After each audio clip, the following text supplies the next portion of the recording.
Welcome to Proles of the Round Table.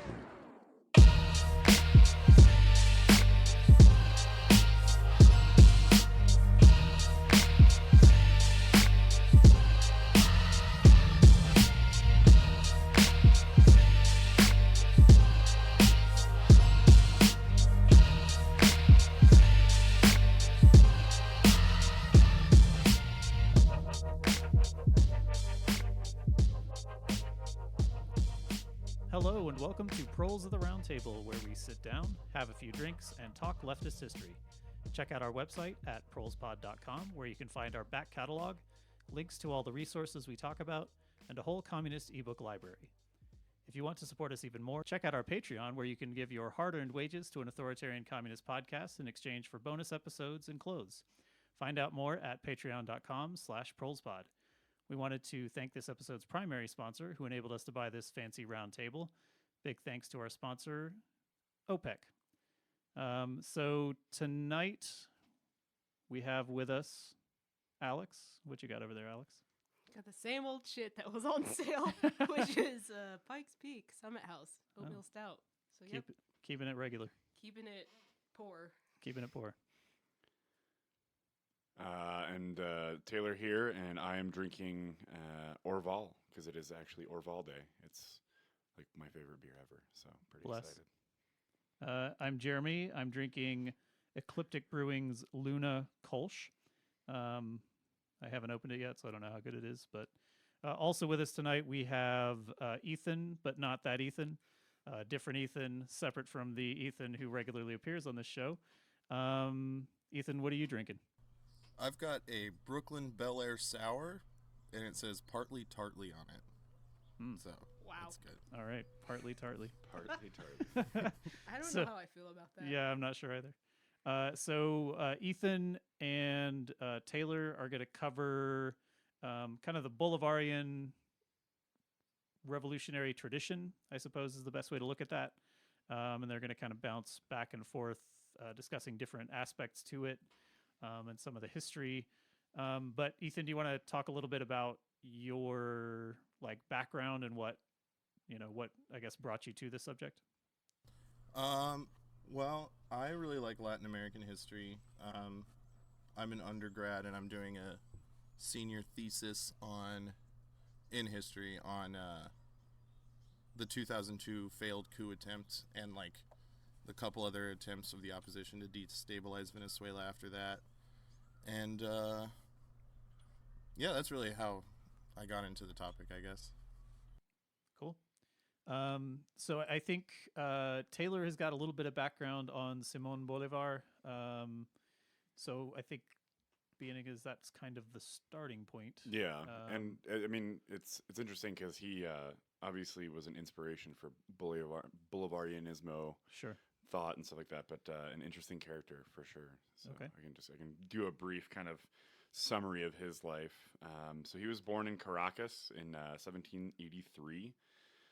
Wealthy parents that died early, but he was getting an education, a pretty pricey and informal education. Obviously, back then, when you had money, you kind of just kept living in money, and you got the best that people had to offer. So I don't know that that's changed. Well, no, yeah, I mean, obviously, but I think back then there's I don't even know what I'm trying to get at here.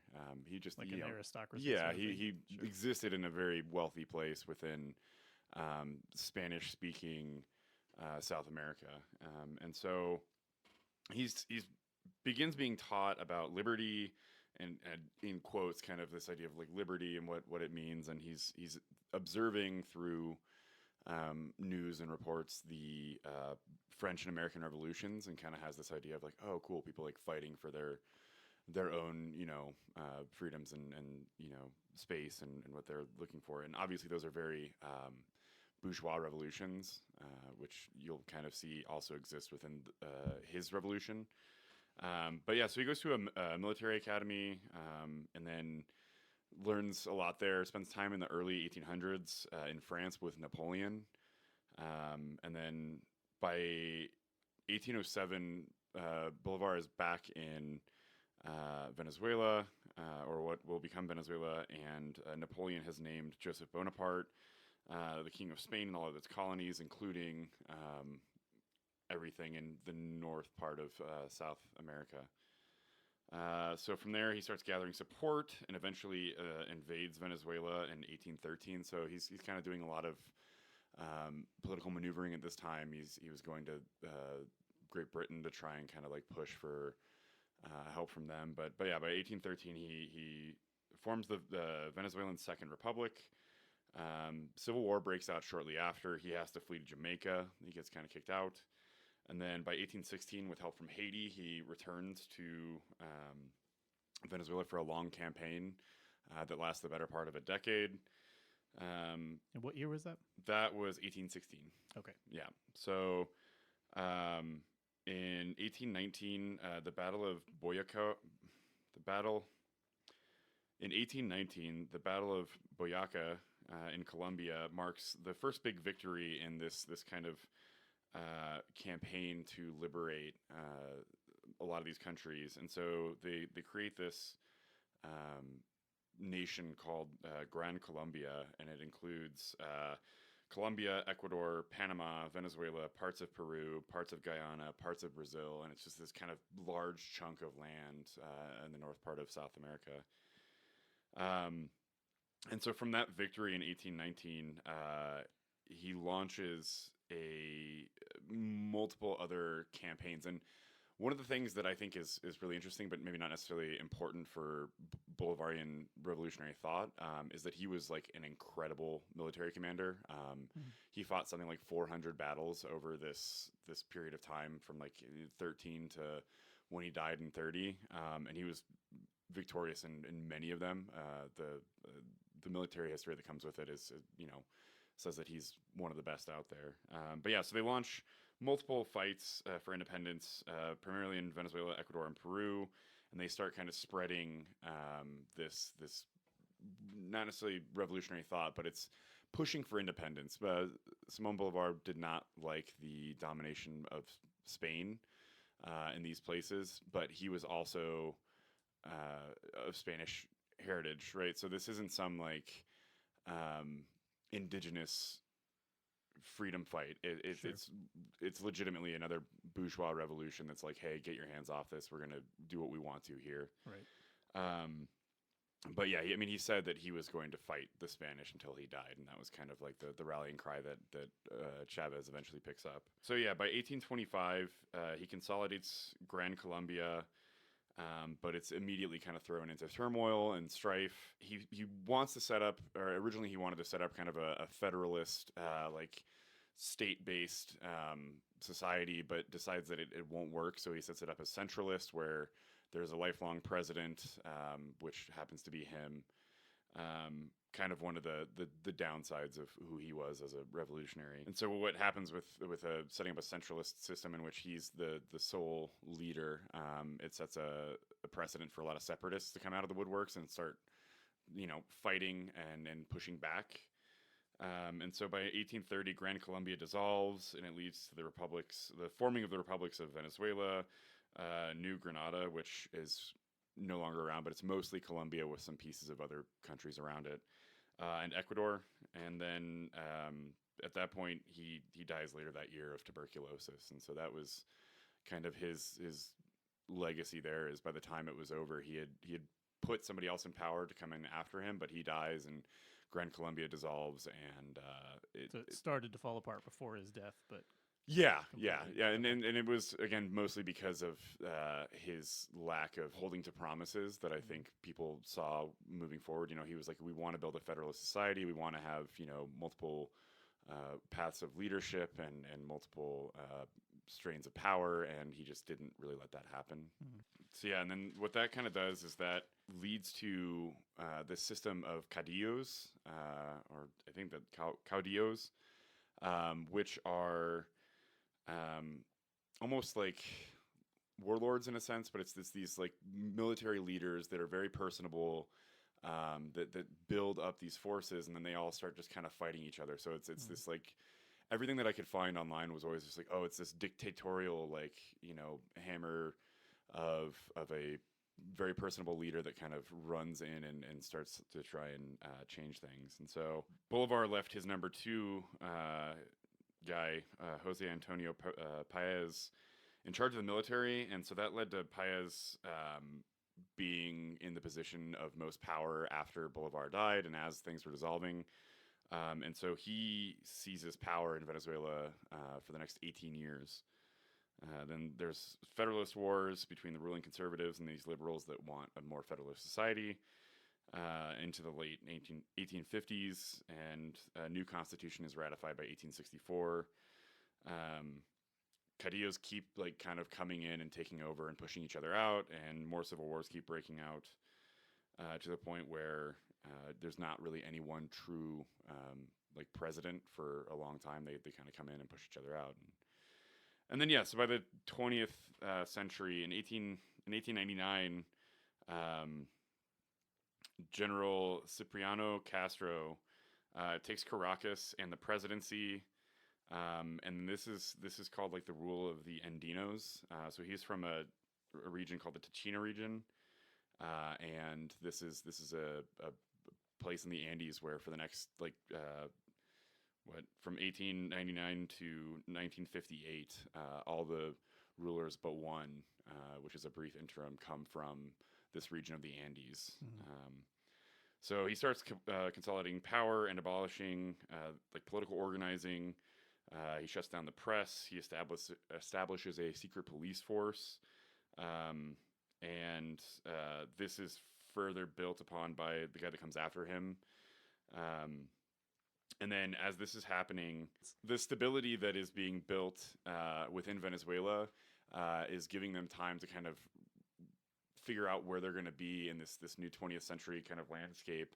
And they're opening up their oil to outside investment. And so the British and the Dutch come in right before World War II. And then right after World War II, the U.S. also comes in to kind of compete with the imperialist powers already there looking for oil. And these Andino presidents throughout this whole time are using this to sometimes build infrastructure, but it's mostly this consolidation of wealth to the top of Venezuelan society. Like and so, taking money from the imperialist powers to to build pockets. wealth for them and their cadre. Gotcha. It's essentially just working with the imperialists for the sake of building wealth and then screwing over the rest So of the U.S. population. newspapers would not have referred to them as a regime then, because No, they certainly would not no have. regime. But they were definitely what a U.S. newspaper should call a regime. Sure. It's funny like that. But yeah, so by 1928, Venezuela is the leading exporter of oil in the world. It's huge. So yeah, this is where they start paying off debts. They can build infrastructure, but there's a huge stratification of wealth. And then that just kind of continues through World War II. But with World War II, obviously, there's a big boom in industry, especially with precious things like oil. So Venezuela's doing pretty good, but people are pretty pissed off. And so the Democratic Action Party gains momentum and eventually ousts what is then the Medina government. And so the Democratic Action Party is something that I'm sure Ethan can probably talk about a lot too, because it's a name that leads into 1998 and Chavez's election. But it's formed by this guy Romulo Betancourt, and he was an early communist supporter within a couple of different countries in South America, but decries communism in 1937 and moves more towards kind of weak social democracy and anti-communism. But he builds power and support in 45, and they hold power for 28 months until July of 1947, when Venezuela adopted a new quote-unquote leftist constitution. I mean, he was a social democrat, so there were some like decent labor pushes in the new constitution and things like that, but it wasn't like anything super amazing. But it did kind of bring in this idea of Western democracy as we know it into a place where, hey, these elections are actually going to be quote unquote fair, and Sure. we can move forward from here. And when that constitution is ratified, they elect a new president. they start to push to heavily tax oil. They encourage unionization amongst industry. They build infrastructure for health, housing, education. So all the things that the previous government was kind of doing, they start doing in earnest, and trying to really like bring up the population in some sense. But the conservatives, the opposition that had been in power, are not fans of this. So they enact a coup by November of 1948. So like 3 years into this new government, there's already unrest, and the conservatives come in. And an Andino leader takes over yet again for the next 10 years. So that was like the interim you were talking about there? Yeah, that was the 3-year interim where there was actually like a sense of like, hey, something can change here. Right. And it did for a little bit, but it didn't really last. Ethan, do you have anything you want to like jump in and add for this period? Not particularly. Just a tiny bit about Bolivar. Marx wrote about him a little bit in the New York Tribune, and he like really fucking hated that guy, and like called him a Bonapartist, and said that the only reason he succeeded was because of imperial capital from the British Empire. No shit. Damn. Yeah, so Bolivar was really kind of unpopular among the left, like kind of the farther left, of communists, and there were a whole lot of trots in Venezuela too, and even they didn't like Bolivar very much. But and then you need to watch your language. We're gonna have to bleep that out. sorry, beep skiists. Yeah. And as of up to that point, I think that's about all I got. So the last dictator was Marcos Pérez Jiménez, and he was in power till 1958, and he was forced out by the Betancourtists again, and they reestablished a democracy. And what's kind of really important about this was they set up a system called punto fijo, which is like, it means fixed point, and it basically only allowed 2 political parties to hold the presidency for the next 40 years or so, up until Chavismo really took off. And now that's Democratic Action, which is Betancourt's party, and the Christian Democrats, or COPE party. And shortly after that, in the 1960s, guerrilla warfare breaks out, and 2 more left factions of Democratic Action lead the guerrilla wars. One was, there were more than just the 2, but these are the 2 main ones. One was the Armed Forces of National Liberation and the Revolutionary Left Movement, which Maduro's dad was a member of, and baby Maduro went to meetings and stuff for the Revolutionary Left Movement. Bless. And that one was supported by the Communist Party of Venezuela.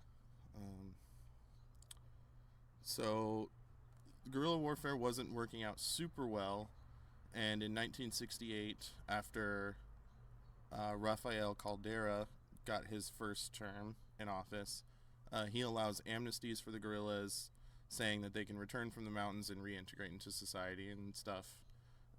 And a lot of these people were still around by the time the 90s came about, and were pretty prominent leaders in other political groups in Chavez's day, like La Causa Ere, and what was the other one? Movement to Socialism was the other one. So were they actually allowed to reintegrate, or was it like a, hey, yeah, you can reintegrate, and then we'll lock you up in prison when you... As far as I was able to tell, they were, at least all the major players were granted amnesty, and they were even allowed to run for elections and head political parties and stuff like that. I mean, that was a huge mistake on the part of the the existing Venezuelan capitalist government, but yeah, I mean, good for us. Big oversight there, because those 2 parties I just mentioned became like huge in the electoral coalition that got Chavez elected in '98. There were a lot of like heavy hitters from the guerrilla days. So yeah, they probably from their point of view, they probably would have been better off just kind of like killing them all. But I'm glad they didn't. Right. Yeah. Exactly. So jumping forward a little bit, in 1974, Carlos Andrés Pérez was elected, and he was from Democratic Action Party. He was fairly left at the time. Or I shouldn't say left. He was social democratic. He nationalized the iron industry, nationalized more of the oil industry and formed Petróleo de Venezuela S.A., which is the state oil company. And during the 70s, he oversaw like extreme oil wealth. There was a huge boom in prices, and it caused even further stratification of the country along wealth equality lines, and saw a huge drive from people living in rural areas going to the cities. So something like, I think it was 60% of the country's population ended up in the northern urban areas. So there's just like a huge lack of people out in the campos. Then a couple of other guys that don't really matter were elected, whose names I forget, in 1980 and 1986, I believe, or 1988, something like that. So from what I read too, it was for the 40-year interim between Democratic Action and Betancourt taking back over in 58 and then up to 98. There was only one time that the party that was in power retained its presidency. Like it was a back and forth every single time except for one time. Is that? I think that's what I had read. Yeah, I think that's right. I can't, because I didn't read much about the ones in the 80s. I can't remember. But I know, so Caldera was from COPE after Betancourt was from Democratic Action, and then Perez was from Democratic Action, and then the president after him might have also been, or they were COPE and then the next guy was COPE. I can't remember. Yeah, I should have written that down, but I didn't. But it's much. It's fine. It's fine. Much like the Democrats and the Republicans trading places every few years. It was even. It's usually like more institutionalized than the United States almost. Like there was a third party that they wrote in to be allowed to operate under the Punto Fijo system, but they never got the presidency. It was just between the two. Sure. So in the 80s, there was a huge crash in oil prices. And so the economy just kind of went to shit, and there was a lot of mismanagement and corruption in the government and in the state oil company, which led to a lot of dissatisfaction with how the government was running, especially after, like, even among the more bourgeois elements of Venezuela, because they were riding the 70s high of high oil prices and kind of westernizing. In 1989, Perez was elected again for his second term after he was elected in 74. His platform was like, I'm going to fix the economy. We're going to go back to the 70s. It's going to be awesome.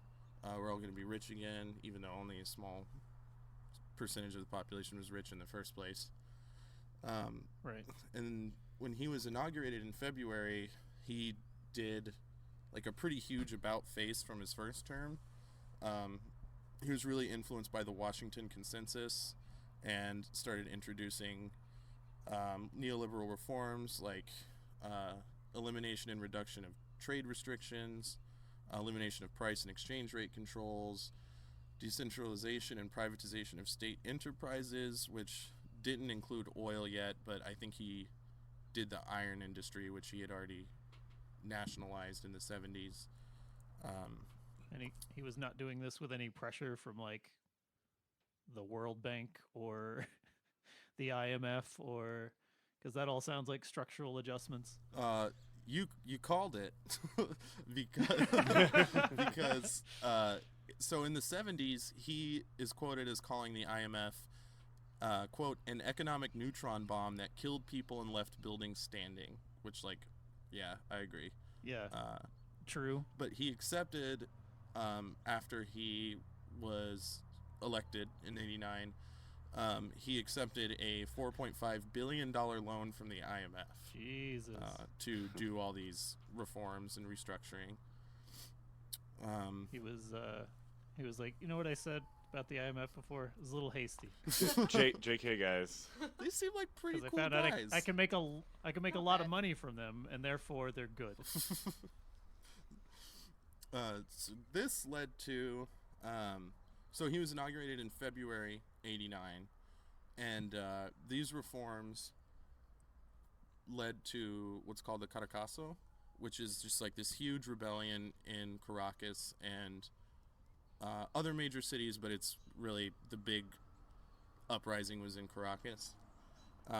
So overnight, because of oil price increases, bus fares had doubled out from, I guess I should really briefly, so Caracas, like, the geography of it is that there's the city area where a good chunk of people live, usually middle and upper class, and then further out, kind of in the hills, kind of above the city, is the ranchos, or the kind of shanty towns where a lot of the poor people live.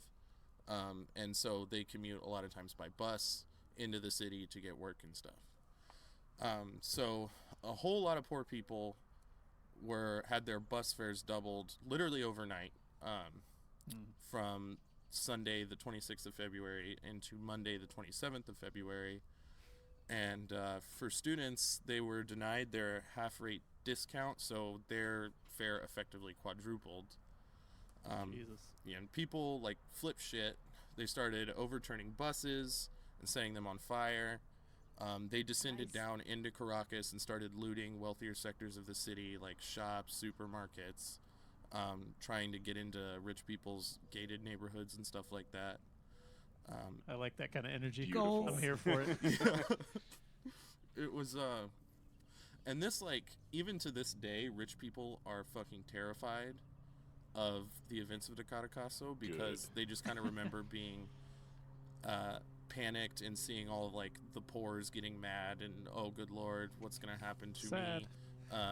And, like, even to this day, it's, like, kind of a specter in a lot of people's memories of, like, this is what Chavez They have, wants. Like, so much for the tolerant left. This is the future liberals want. They have like Vietnam flashbacks, but it's the Yes. Basically. yeah, And I think, like and some people climbing over their gates. I'm sad more people didn't get in over in the gated communities, but, you know, there's still time. We got Maduro. There is, yeah. Bless. So, do you have anything to add, Taylor? I don't know if I missed anything so far. No, I think you're covering pretty much everything that I had written down. Okay, cool. So at this time, I'll swing back and do a little background on Chavez, but at this time, Chavez, who was stationed in Caracas, is on sick leave. He had, I think it ended up being the chicken pox. And so he wasn't able to, he and other officers he was conspiring with at the time in the military weren't able to capitalize on the popular uprising, partly because he was sick and partly because it was just so sudden. No one really expected it. The next day, after all this looting and overturned buses and violence and stuff, quote-unquote violence, the National Guard is... they try to send the National Guard in to the ranchos, but they refuse. So they send in the whole ass military, and it was a slaughter. They shot Shit. pretty much indiscriminately anything that moved. They shot at. The official government death toll was 372, but more modern estimates are around 2,000, if not a little more. Jesus. Dead, and very few of those were soldiers. So they repressed this popular uprising, and even after this, Perez's Minister of Planning, his name is Miguel Rodriguez, who, surprise, surprise, graduated from Yale. He is quoted Wow. as saying, he was like the architect of the reforms and getting the IMF loan and stuff like that. He was a big player in the new direction Perez was taking. Very cool guy. And he was quoted as saying, "It's not the man in the street who complains about an increase in petrol prices. It's the politicians and 2 or 3 agitators in the universities and high schools. The people understand these things." Big thunk Wow. This is after the fucking Caracazo. after the riots. Uh, Wow. Like, I don't know how, like, blind you have to be, or stupid, or evil, or all 3. Yeah. We'll call him A, we'll call him B, we'll call him C. So that's kind of all I got up until that point. So to just kind of swing around to who Chavez was before we get into the 92 coup attempt and Perez getting forced to resign, and how he rose to popularity. He was born in Sabaneta in Barinas State on July 28th, 1954. Both of his parents were teachers, and he's of Afro-Indigenous descent. His great-grandfather was actually fighting in the guerrilla wars with another really popular liberator like Bolivar named Ezequiel Zamora. He was the head general in the Federalist Wars that Taylor mentioned earlier. And his grandfather fought against one of the first 20th century dictator, Juan Vicente Gomez, in the early 1900s. So where he was born in Barinas State was fairly poor, fairly rural. So he was sent to he went to Caracas at 17 to go to the military academy there. And when he was there, he was like a star baseball player. He really loved playing baseball. He graduated in 1975, so he was like 20 or 21 at the time, and he was stationed in Cumana in 76 with a counterinsurgency battalion where he was fighting the Bandera Roja, or the Red Flag guerrillas. But more than anything, he was like started sympathizing with them more than anything else. He was like, these guerrillas actually got a point. The military kind of sucks, and they're stealing a bunch of stuff while I'm stationed out here, and I don't like that. He was taken off that duty in 1980, where he was going to be the chief sports instructor at the military academy in Caracas. And then he's doing that for a couple years before he founds the Bolivarian Revolutionary Movement 200 to celebrate 200 years of, there were 200-year celebrations of Bolivar's birth going on at the time.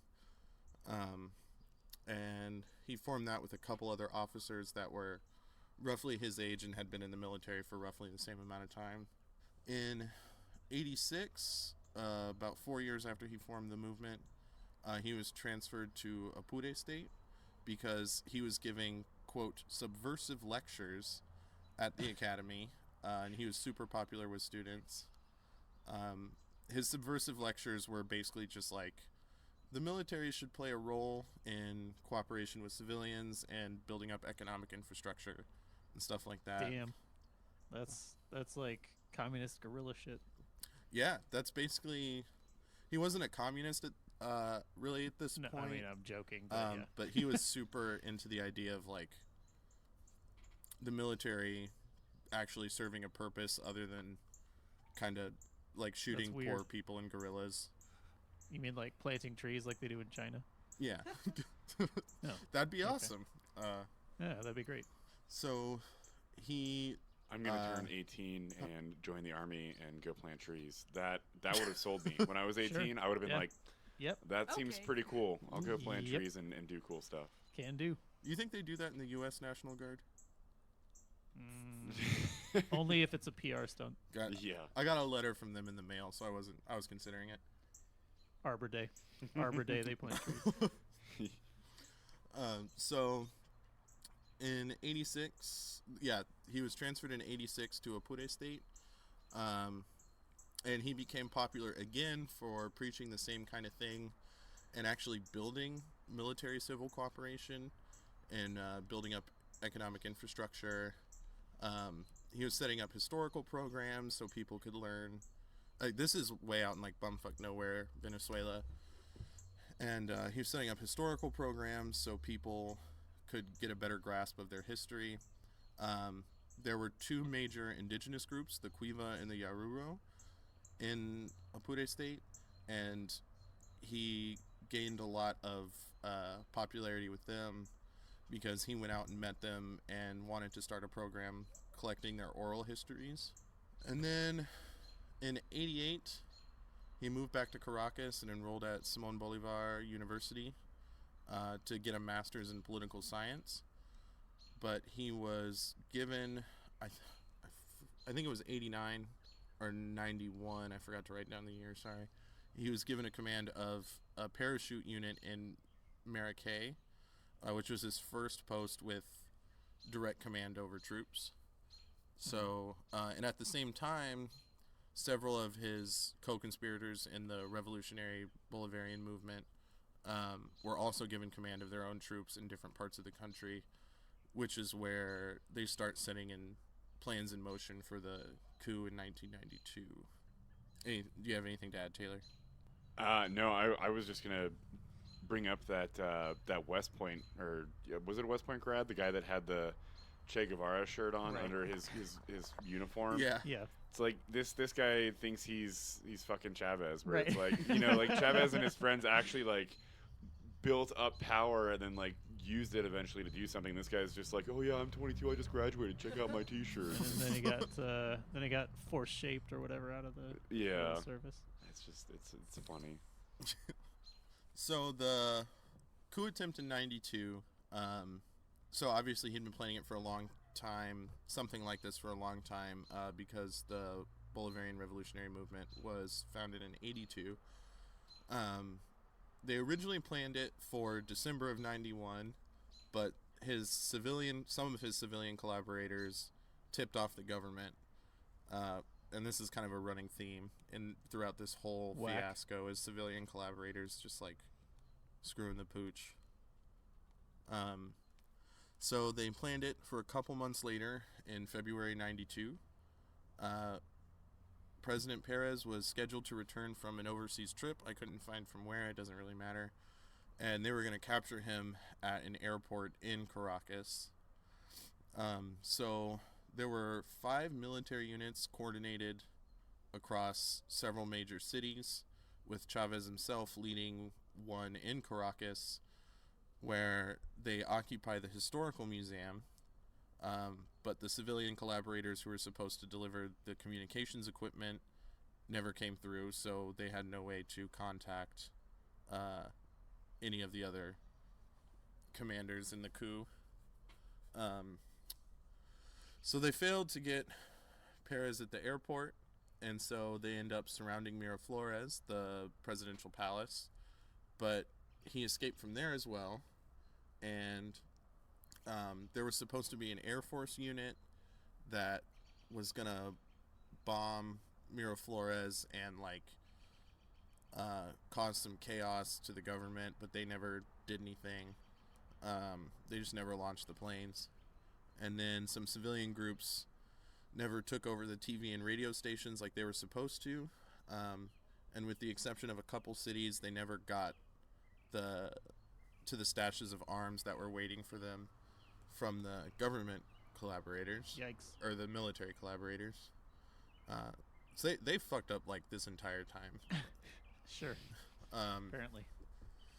So at about 9 o'clock in the morning, which was about 8 hours after getting to the historical museum, Chavez surrenders his unit, and through some stroke of luck, the government lets him make a nationally televised speech telling his collaborators that the plan failed and that they need to put down their arms because in a couple cities they had actually taken control.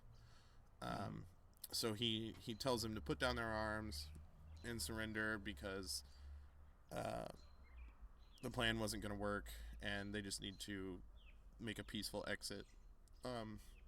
What's significant about this speech is when he was giving it, he said that the plan has failed for now, which is like pretty gutsy.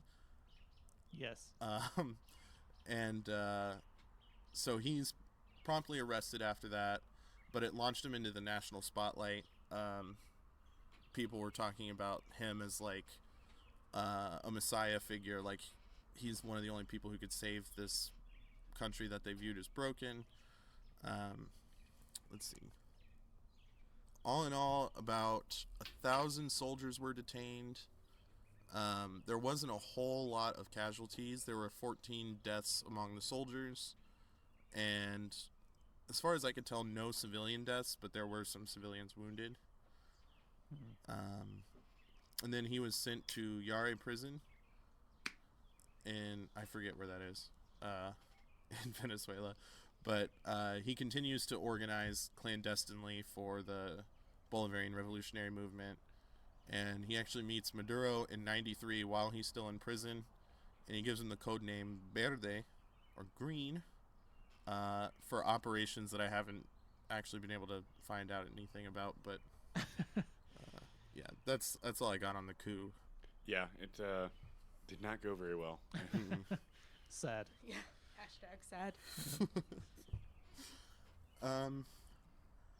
So because he's so like wildly popular, and Perez is super unpopular, Perez is forced to resign for corruption after getting impeached in 93, which triggers a special election in 94, where Rafael Caldera wins his second term after winning his first one in 68. He was the guy who let the guerrillas come back. And Chavez was so popular that basically all the candidates running had to pledge to free him in order to have any sort of possibility of winning. Excellent. Yeah, that's last time a treasonous person technically got that popular, as far as I know, which is pretty cool. While he was in prison and after he got out, he formed alliances with the movement toward socialism, political party, and another one called La Causa Ere. And their, like I mentioned earlier, their leadership is a lot of old guerrilla fighters from the 60s. So he starts deciding that coups d'etats aren't necessarily the way to go, and he starts gearing up for the 1998 election, and forms the political party Fifth Republic movement. He ends up winning in 98 with 56% of the vote, which is pretty stunning victory for someone who had been in jail for 2 years and just gotten out Right. a few years before. I want to throw in a quick aside there too. Mm-hmm. Before he ran for a couple of years, he was running extensive surveys across the country to get an idea if he would win, and then if he did, that he could use those surveys as evidence that it wasn't some falsehood. Because he was smart enough to understand that if he won coming out of prison, that he knew people were going to say, oh, well, this isn't legitimate, something's Right. wrong here. I didn't know that. And so yeah, on all these surveys, he sent one out that had a 70% response rate to millions of people that he sent it to, and he came back with a almost 60% approval rate, and that was when I think they officially decided to run as a party and have him at the Nice. head of it. That's pretty cool. Yeah, I hadn't heard about that. That's awesome. So he was particularly popular with poor people because of his social democratic platform, and because of the fact that he was the first non-white Venezuelan president, which of course he was mocked for endlessly in like political cartoons and stuff that were super racist. Yeah. Shocking. There's some like really gross ones that I'm not even going to describe. Anyway, so in April of 1999, he calls a vote for a constitutional assembly to write a new constitution. The referendum passes with 88% approval, which is just fucking astounding. Like, It's huge. yeah, I can't imagine an election result like that anywhere in the United States about any issue whatsoever. No, and that the funniest thing is that anytime a nation that we don't support as a country does something concerning a constitutional assembly, we like to like point out that it's like trying to change things and like is not okay, and like they're like rechanging their constitution for the sake of like what Chavez wants or what Maduro wants, but it's like it's written into the constitution as it exists already. And when 88% say, yeah, we need to fucking do this, like the American concept of like the Constitution being, you know, a bedrock that's also this changing document. There's like a lot of fucking like paradoxical bullshit that surrounds the documents that formed this country. But it's really incredible looking at how many times in the past 2 decades the Venezuelan people have voted to essentially like change and amend their constitution regularly, and it gets overwhelming support every fucking time. The U.S. only likes to change people's constitutions when they get to write it, like they did to Haiti. Yeah, it was like nice. This one It's was kind of them. extremely popular. Like, not just with the approval, because the approval rating was just for Constitutional Assembly, that 88%. But the one that ended up being written and passed was 71% approval, which is again ridiculous. That's And huge. people were carrying around versions like pocket readers of it everywhere they go, and it was like part of the literacy campaign. And like people would just read it to each other, carry it around all the time. Like, it was hugely fucking popular. That's cool. And like you said, Taylor, comparing it to the United States, where it's just like this rag written 200 some years ago, that has a few amendments that take a ridiculous amount of time and energy to pass, is like, the contrast is so stark. But the founding fathers. Hey, Chavez never owned slaves, so I'm gonna give him a +1 on that one. Hey. Yeah. I mean, it's weird how a nation founded on white supremacy would have a shitty constitution. It's weird. Makes no sense. It makes none.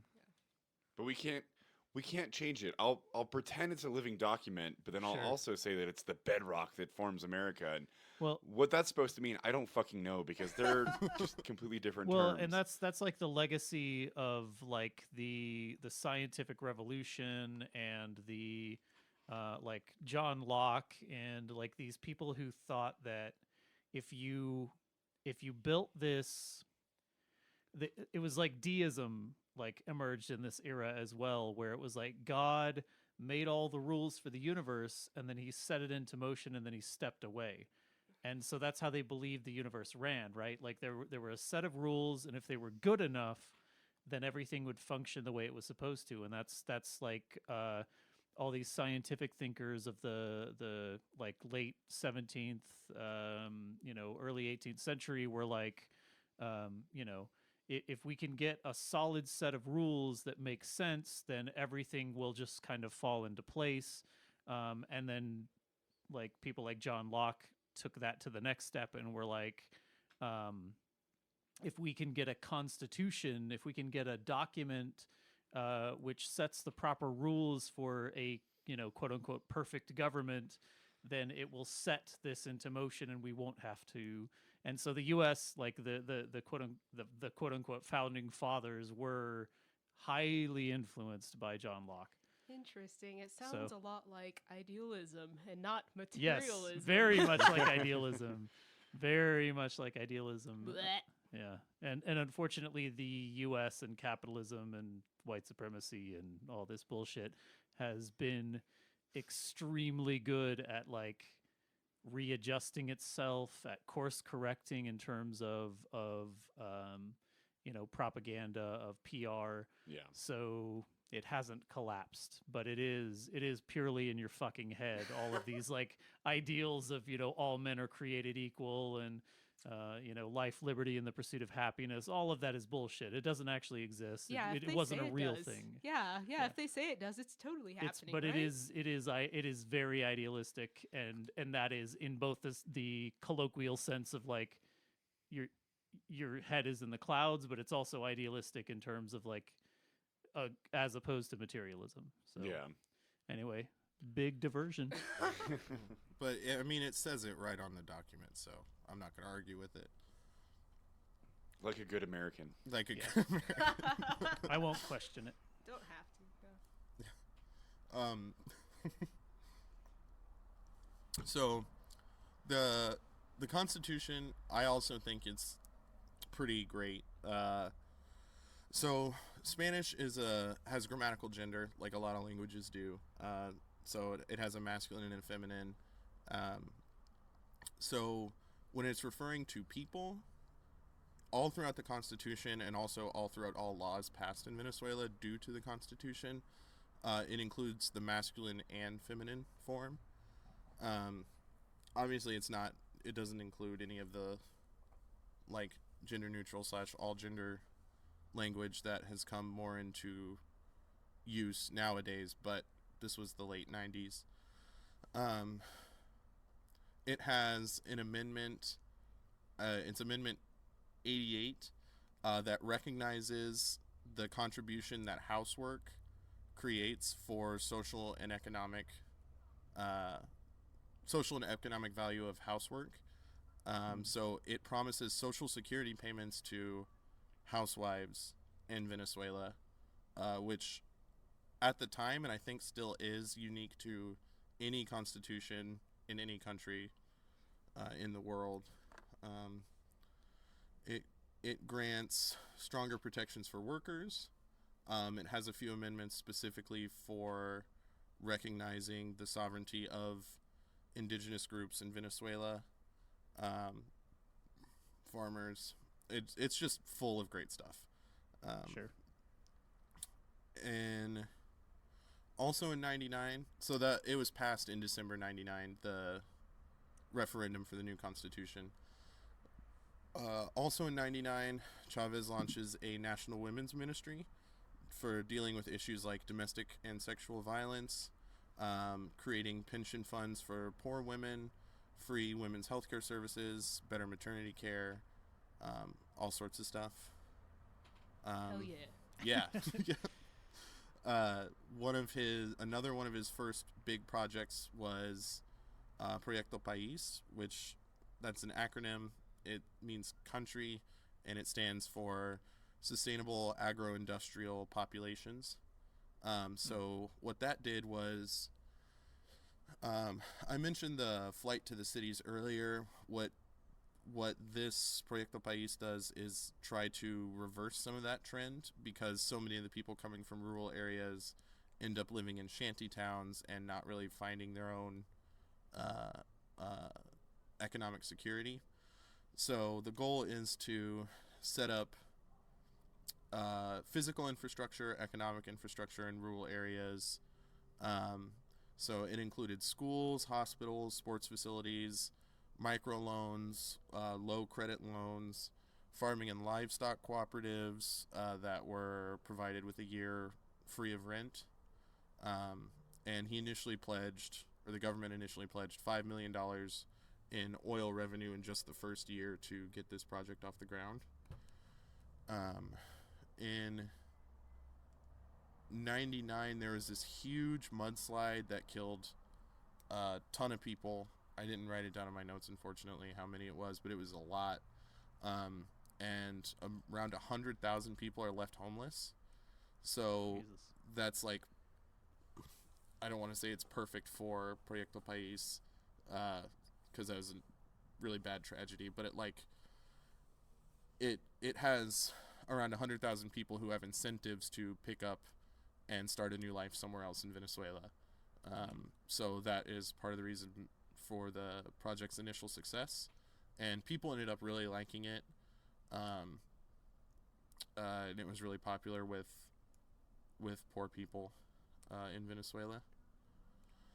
Let's see. It's kind of funny. There was, and I can't remember. I was reading about this. I think through a Telesur or something. But Juan Guaido, his family was actually displaced by that mudslide, and in recent years, he's like said to have like criticized the government response to what happened. Which is funny because like his family was wealthy enough to not be like truly not need affected it. by it, Yeah. and then like he plays up this like kind of I don't know, like this sad angle of just like, oh yeah, like I was there, like that big thing that happened, yeah, like Chavez didn't do a good job, like it was not great, and like it's like people were like receptive to it, and it worked really well, like the way that he was trying to Right. approach like building up infrastructure and helping people who were affected by that, but it's. Yeah, fucking Guaido sucks. That was like 20 years ago, and Chavez has been dead for like 6 years. I don't know what you could be trying to accomplish by saying that, other than that you're a fuck. Undermining the project. I mean, that's all it's about. Yeah. Also in 99, the Constitutional Assembly created the Judicial Emergency Committee, which was to target corruption in the country's judicial system. By September 99, the committee finds that 600 out of the country's 1,200 judges are guilty of corruption or incompetence. Yikes. And in just the past 10 years, from 89 to 99, over 4,000 complaints had been filed against the country's judges and prosecutors. Holy shit. It was like over one a day for 10 years.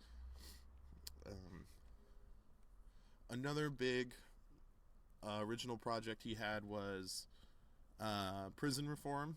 So they were super overcrowded. The conditions were just god-awful. And so the goal was to alleviate those two things. So they started releasing people whose time served was longer than the sentence for the crimes that they were accused of. They'd just been stuck in there. Getting rid of corrupt correctional officers who were like confiscating contraband and then selling it back to the prisoners and stuff like that. Like the CIA, but on a small scale. Also in 99, he goes on an overseas tour, trying to gather support for the Bolivarian Revolution. One of the stops he makes is in China, and he visits Mao's grave, and he tells the foreign minister under the man, the legend, the modernizer, Jiang Zemin, that the Venezuelan people were going to stand up like the Chinese had 50 years before under the leadership of the great helmsman. Shit. That's awesome. He was cool. Yeah, and this guy, like, at this point, he's still kind of a social democrat, like, Right. definitely way left of, like, a Bernie Sanders type, but doing some real cool shit. And he says, he was also quoted as saying, "Soviet power has collapsed, but that does not mean that neoliberal capitalism has to be the model followed by the peoples of the West. Oh, If only for yeah. that reason, we invite China to keep its flag flying, because this world cannot be run by a universal police force that seeks to control everything." Oh, so Wait, good. wait. that's so fucking Yes. good. Yeah. So what's that guy's name? Fukuyama? Fuck that guy. Yes. Chavez knew. The fucking end of history is neoliberalism. Jesus Blech. Christ. Yeah. That guy's a neocon now. I don't know if you knew that. He's Because of course he is. well, he was it last year or the year before? He was like I didn't realize or recognize that that people could slide backwards into like non-liberal democracy. Like, you fucking moron. Like, how I don't understand how people can get to that level, like get to that level of education and still be so fucking stupid. Like, I don't understand it at all. I don't know. Whatever. I've met a lot of there's a professor at my university who like runs this free speech thing, and he brings people to campus, which, shocker, they're all right wing. No way. Like Charles Murray, and he brought fucking Elliot Abrams to campus a couple of years ago. Yeah, and war criminal he loves Elliot Fukuyama. Abrams. Of course So he does. That's small aside. Yeah, terrible. Yeah. Chavez establishes a weekly radio and TV show, A lo Presidente, where citizens can call in directly to talk to him, asking for advice, loans, tools, like schools, various infrastructure, stuff like that. Mr. President, I've had a rash for a couple of weeks now, and I'm not really... Stop. That's amazing. Yeah, he sent Preparation H to over 20,000. He signed it. Oh, This comes fuck. straight from me. We're adults here. All of us. Everywhere he travels, people are handing him and his staff like scraps of paper with similar requests to that he would receive on the TV and radio show. They'd have their addresses, phone numbers, names, all that kind of stuff, and they were averaging about 200 a day of requests like that, and he and the staff read every single one of them and answered as many as they could, which is just like, can you imagine handing Obama a piece of paper that's like, please stop droning the Middle East, and he just does That I mean, that wouldn't happen. So like, this reminds me a little bit of like on the episode we did with Ian Goodrum, where the Western press looks at any positive campaigns done by Xi Jinping as like this cynical sort of, he's just trying to get on the good side of the people. He couldn't possibly be doing this because it aligns with his values. And I can't imagine that U.S. press did not treat this sort of thing the same way. That it couldn't possibly be because Chavez was like trying to reach the people directly and help them directly and make sure that they knew that he was, you know, with them and on their side and in direct communication. I assure you, somewhere there's a newspaper from 1999 that's like, you know, Hugo Chavez is, appealing to the lowest common denominator by having this call-in show. It's all a sham, you know, whatever. I guarantee, because the U.S. can't see anything as anything but a PR move. Like, everything must be done for show, and therefore everywhere else in the world, it cannot be. There cannot be any pure motives. Well, when you exist in the cradle of fucking capitalism and neoliberalism, like, everything that you do is distinctly advertising, Exactly. and so you have to like look at the world in that lens, and it's difficult for the American media to understand that like there can be like wholesome and good intentions behind projects built around helping other fucking humans. Like, so, like, the moral of the story is, if there's anybody listening to this who's developing a time travel device, go back and murder Ed Bernays in like 1914 and spare us all this fucking advertising culture. Please. I mean, please. I'm serious. Among other things that you should do with your time traveling machine. No, Ed Bernays is it. That's it. Just fucking kill Ed Bernays. I'll get to work on that. No problem. Thanks. Appreciate it, Ethan. So, sorry, I lost my. Here we go. So, those are his first like major acts as president, or his government. And so in 2000, there's a new election held because the new constitution set it up that way. And he wins with 51% of the vote and a majority in the National Assembly for the Fifth Republic movement. Around this time, people are starting to, in the ranchos, are starting to organize themselves in what are called Bolívarian circles.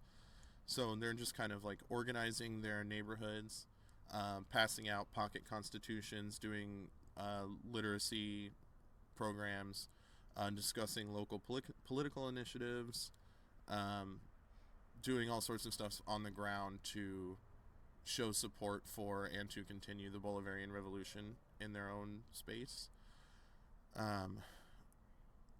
So fast forward to November 2001, he passes a series of decrees which were completely legal and constitutional due to a National Assembly vote the year before that let him, I'll get more into this when we get to Maduro, because he's, if you look at his Wikipedia page or look at the press coverage, it's like he's been ruling by decree since 2015 or something, which is really super leading and has no respect for like the way the Venezuelan legal system works. Sure. But basically, he has some limited executive power to set up programs within certain jurisdictions of his ministries. So one of the big ones he did was a land reform initiative, which was allowed for no individual holdings over 5,000 hectares, allowed for the government to expropriate any underproductive or unused land, or any highly productive land over 100 hectares in size. A little later on, he does a reform, or a decree that is urban land reform, which grants deeds to people who've been living, this is mostly for the ranchos, on their land, built their own house and stuff, and allows deeds to that land and house legally, where they didn't have that before. Nice. He reverses President Caldera's plan to privatize the Social Security system, so leaves that intact. And the one that really made people mad was the new hydrocarbons law decree, where he raised royalties for foreign oil companies operating in Venezuela, made it so any joint project in Venezuela had, the state oil company had a 51% stake in all of them, so they had effective control of the direction of the joint venture.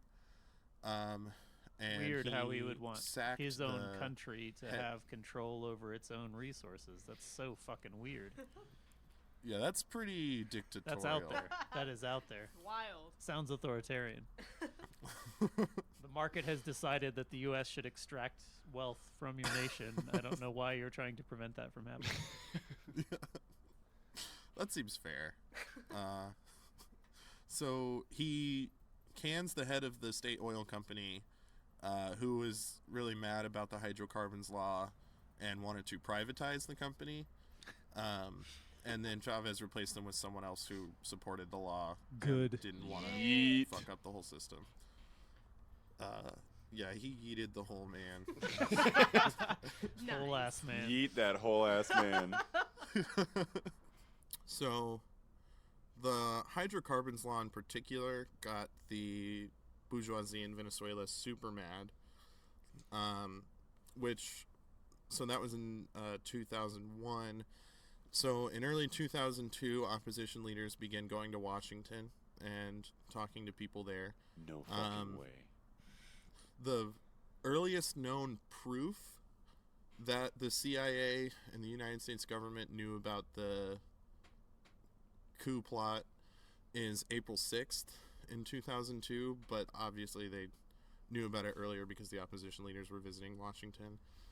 And someone at the CIA must have forgotten to warn Chavez or something. I don't know what happened there. But he was never warned. So on Thursday, April 11th, is when the action really started. So as a little bit of a background, the two big heads of the coup attempt were Pedro Carmona Estanga, who was the head of the largest chamber of commerce / businessman's group, whatever they do, in Venezuela, named Fede Cámaras, and head of the Venezuelan Workers' Confederation, Carlos Ortega. So the Venezuelan Workers' Confederation is a bunch of unions that had long-standing ties to Democratic Action.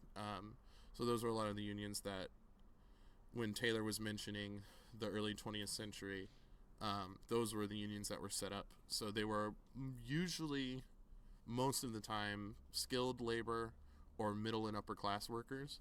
There was a really low proportion of rural workers, Afro-Venezuelans, indigenous Venezuelans, and just poor people in general.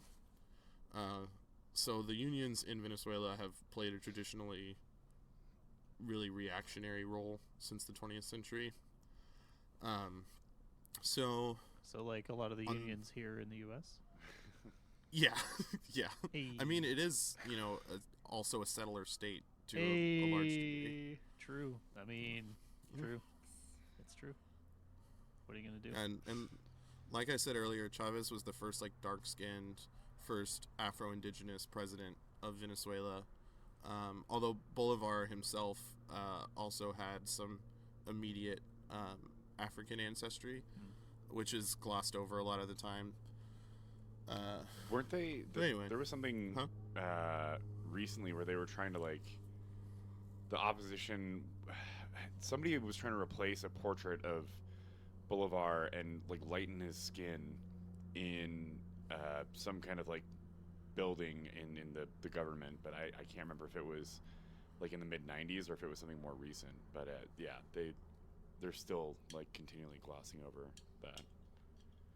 Ugh, I hadn't heard about that. That's fucking gross. But completely unsurprising. So on the morning of Thursday, April 11th, and like I mentioned earlier, this is more of what my thesis work is on, so if this goes on too long, just let me know. No worries.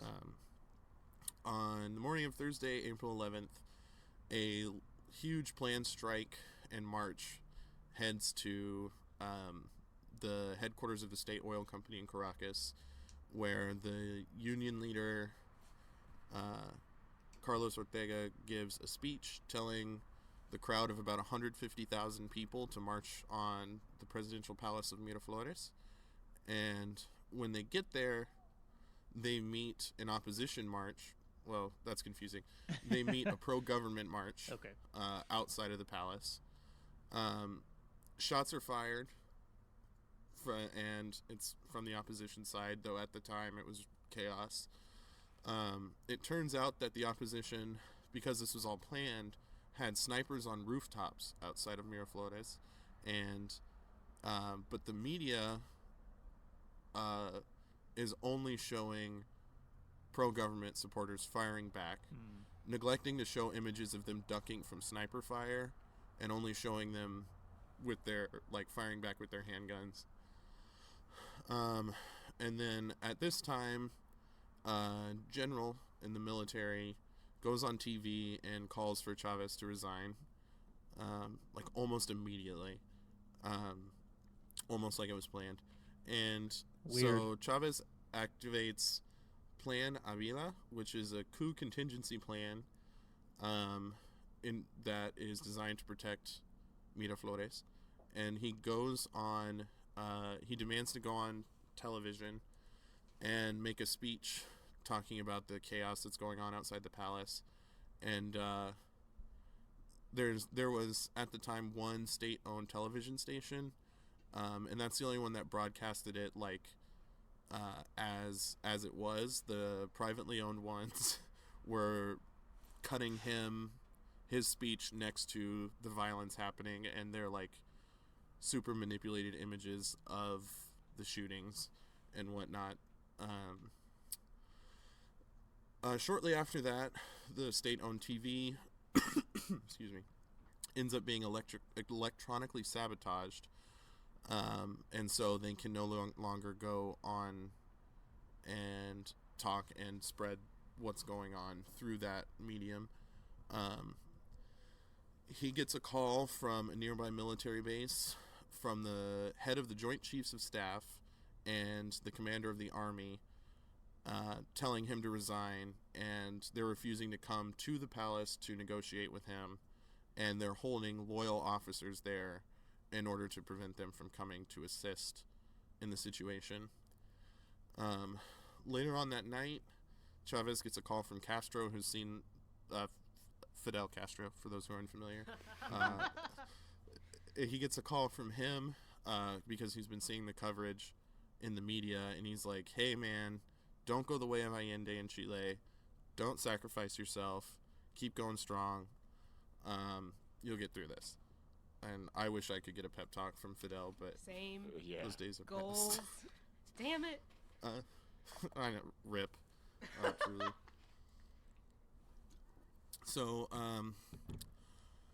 the opposition is threatening to bomb the palace, and Chavez is like, all right, I'll go to the military base, and I will resign under 4 conditions, which are that the resignation is presented to the National Assembly, the Constitution remains intact and completely respected, everyone in the palace is guaranteed physical safety, and safe exit from Venezuela is guaranteed for anyone who needs it. The opposition's like, nah, we're only going to do an unconditional surrender. So he ends up going there anyway, about 4 a.m. on Friday the 12th of April. But he still refuses to resign and is like, no, not unless you agree to my 4 conditions. I'm still the president. But the chief of the armed forces goes on TV that day and announces that Chavez has resigned.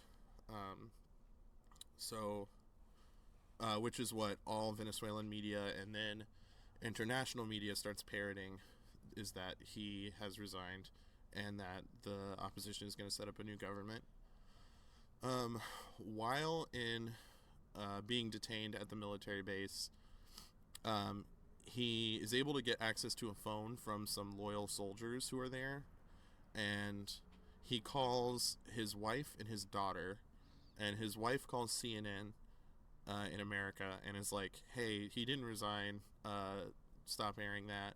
And then his daughter calls Fidel Castro and tells him the same thing, and they, like, astonishingly, CNN actually does air the truth that Chavez hasn't resigned, and so does Castro through Radio Havana.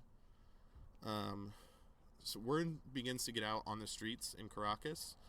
So people are out there demonstrating, and they get met with, like, brutal repression from the police.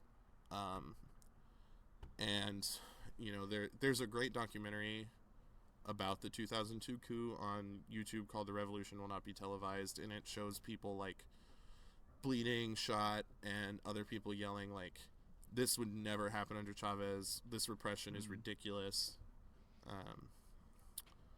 And then about midday on Friday, Pedro Carmona is sworn in, and he immediately, like, first thing he does is dissolve the National Assembly, dissolve the Constitution, dissolve the Supreme Court, sack the head of the National Bank, dissolve the National Electoral Board, and sack the Attorney General. But- just in one fell swoop, he's like, But I thought that tears down. Hugo Chavez was government. the dictator. Right. That's what I heard from CNN, and I don't know. Well, Who else this was is even a news different agency because- in 1999, or this was 2002. So Fox News was launched at this point. Yeah. So Fox News definitely had they were the no spin zone, which I believe firmly in my heart. They were fair and balanced. So that's what I heard from them. And therefore I know I can trust them. You know, I when mean- you're taking down a democratically elected dictator, you got to do whatever you have to do. You gotta take all your cues from the State Department and walk slowly into that untruthful abyss. And you also have to replace them with a definitely not democratically elected leader. That's the. Yeah. I feel like there's echoes happening right now. That I feel Is like that there's happening echoes right now? happening right now. is that happening right now? I feel like I'm getting some feedback. It sounds like it's like the name Juan Guaido, but like just like exponentially getting louder in my ears as I'm talking about this. I don't know. It's strange. I declare myself. I guess I president. see a similarity or two. I Now that can't. you mention I it. can't. I can't explain it, but that's what I'm hearing. So, How do you move on? I don't know. Sorry. so also pretty immediately, one of the next things that Carmona does is he sends the military to harass the families of Chavez officials who are hiding since Chavez left. And then he sends them to surround the Cuban embassy because some officials are hiding in there as well. And they cut off access to water and electricity and are saying they're going to, like, starve them out that way. And by that afternoon... Are you reading of that about? Are Friday- you reading about 2019? Are you? I'm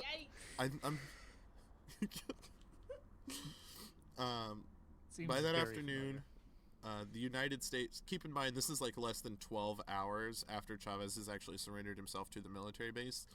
The United States issues a joint statement with Spain supporting the new government Of course. in Minnesota. Holy, like seriously, I'm with Jeremy on this. Are you reading news from 2019 right now?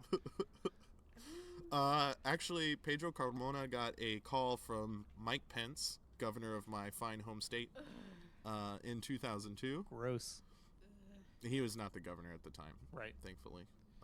But anyway, so after dark, Chavez has moved to a naval base west of Caracas.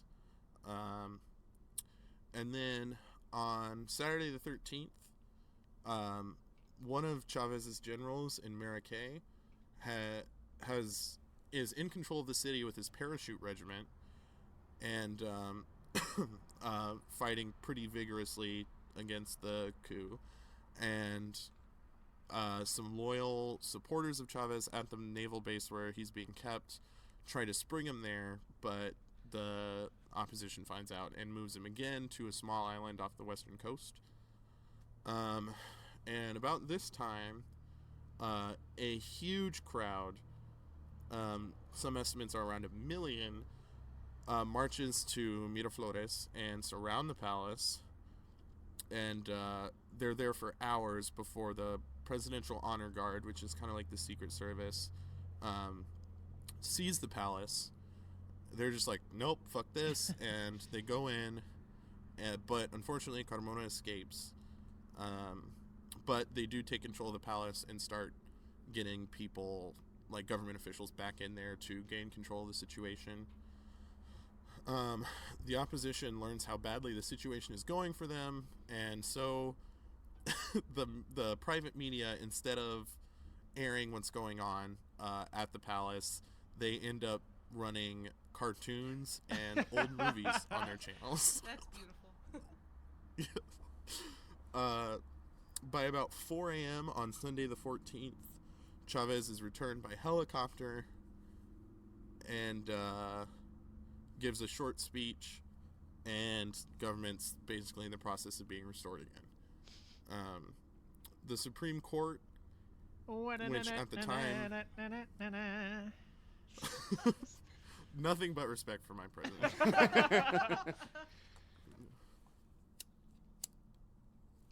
Could Sorry. you imagine fucking up that bad? I Like- mean, Yikes. like you were reading about the 1992 coup attempt, and I was like, oh, that was pretty bad. But this one is wow. the Bolívarian circles that I mentioned earlier got like super pissed off and then just led this whole march to the palace, and it was great. Like the footage of that in the documentary I mentioned is awesome. There's so many people outside there. And it's a really beautiful sight to see them just like yelling at the people inside. Like the camera crew's actually inside the palace, and you can hear the people outside while there's video of like Carmona just kind of like sweating in his tie. It's great. That's amazing. Yes. I remember, so I'm old as shit. So I remember watching on TV when like the tanks were pulling up on Chavez, like on television. It was like and of course I had no context. I didn't like know or care about Venezuela when I was an edgy libertarian. But like it was, I thought, you know, this person's going to be unseated because it was like the military with tanks were attacking this. I think he was still in the presidential palace, or they were evacuating him from it, or he was gone already and the tanks were there trying to find him. I mean, who the fuck knows? But I watched it live on the air at the time, and it was weird. I was just like, what is happening? Why? What tanks? Like, I don't know. Of course, they were like dictator Hugo Chavez. Yeah. But whatever. Yeah, that was when they were still threatening him. They were saying that if he didn't resign by midnight, they were going to open fire on the palace. Right. So, luckily that was averted, but that's what the tanks were for. Tanks are no joke. I've never seen one, but I imagine. I mean, I wouldn't want to look at the barrel of a tank aimed at my face. Yeah. All things being equal, if I had to choose. You know, they call him Tiananmen Square Jeremy for a reason. That's true. What is it that Boots Riley always says about Tiananmen Square, where it's just like the people looking for middle management jobs that wanted to fight back against actual revolutionary politics? I mean...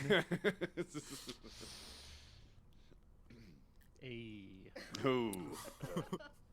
Space. So after the coup fails, the Supreme Court, which is not really in Chavez's favor, refuses to indict any of these people, so they end up going free. But about 60 admirals and generals are forced into retirement to avoid a similar fate.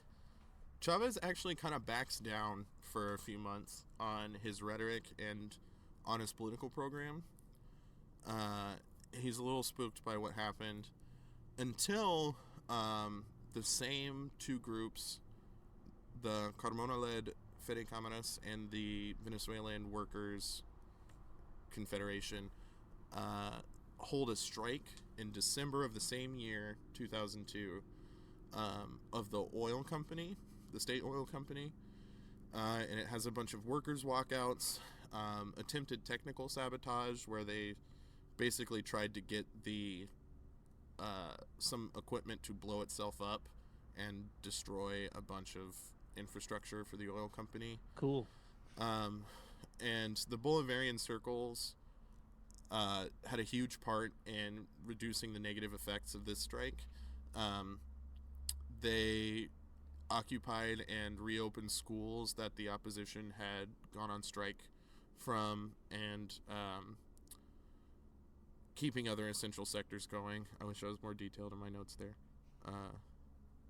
So the strike ends up failing, and Chavez is like, well, no, and fires almost half of the state oil company employees, including the entire leadership, and restructures the company, decentralizing it and taking its headquarters out of Caracas and doing two other main buildings, and replacing the head with one of his political allies,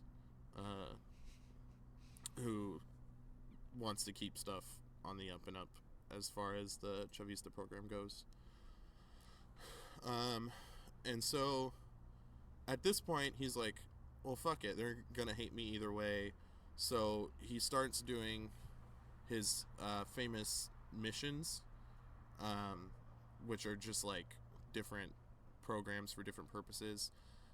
He directs oil money in the service of all of these, with like more and more as the years go by, because oil prices are going up. I just have a few of them. There were a ton of missions, but I just have a few of the most popular and famous ones written down. So one is the Inside the Neighborhood mission, which is a huge urban medical program with the help of Cuban doctors. So Cuban doctors come to the cities and start... originally, they're like squatting in people's houses in the ranchos, but they end up being built new headquarters and stuff. And it involves offering all sorts of free health care to the poor in urban areas, and sending Venezuelan medical students to Cuba and to study the amazing Cuban medical system. And they're even having patients with harder to treat diseases sent to Cuba, which, like, I don't know if you guys remember the coverage of Chavez having cancer in the early 2010s, but there was a lot of talk of like, oh, what a hypocrite. He won't even get medical treatment in Venezuela. Well, 10 years before that, he's sending poor people from the cities to Cuba to get treated. So, and in the span of just a year, there are 13,000 Cuban doctors in Caracas alone, and they even began to be able to provide eye and dental care, which, like, full-time jobs in the United States sometimes don't do. Right, yeah.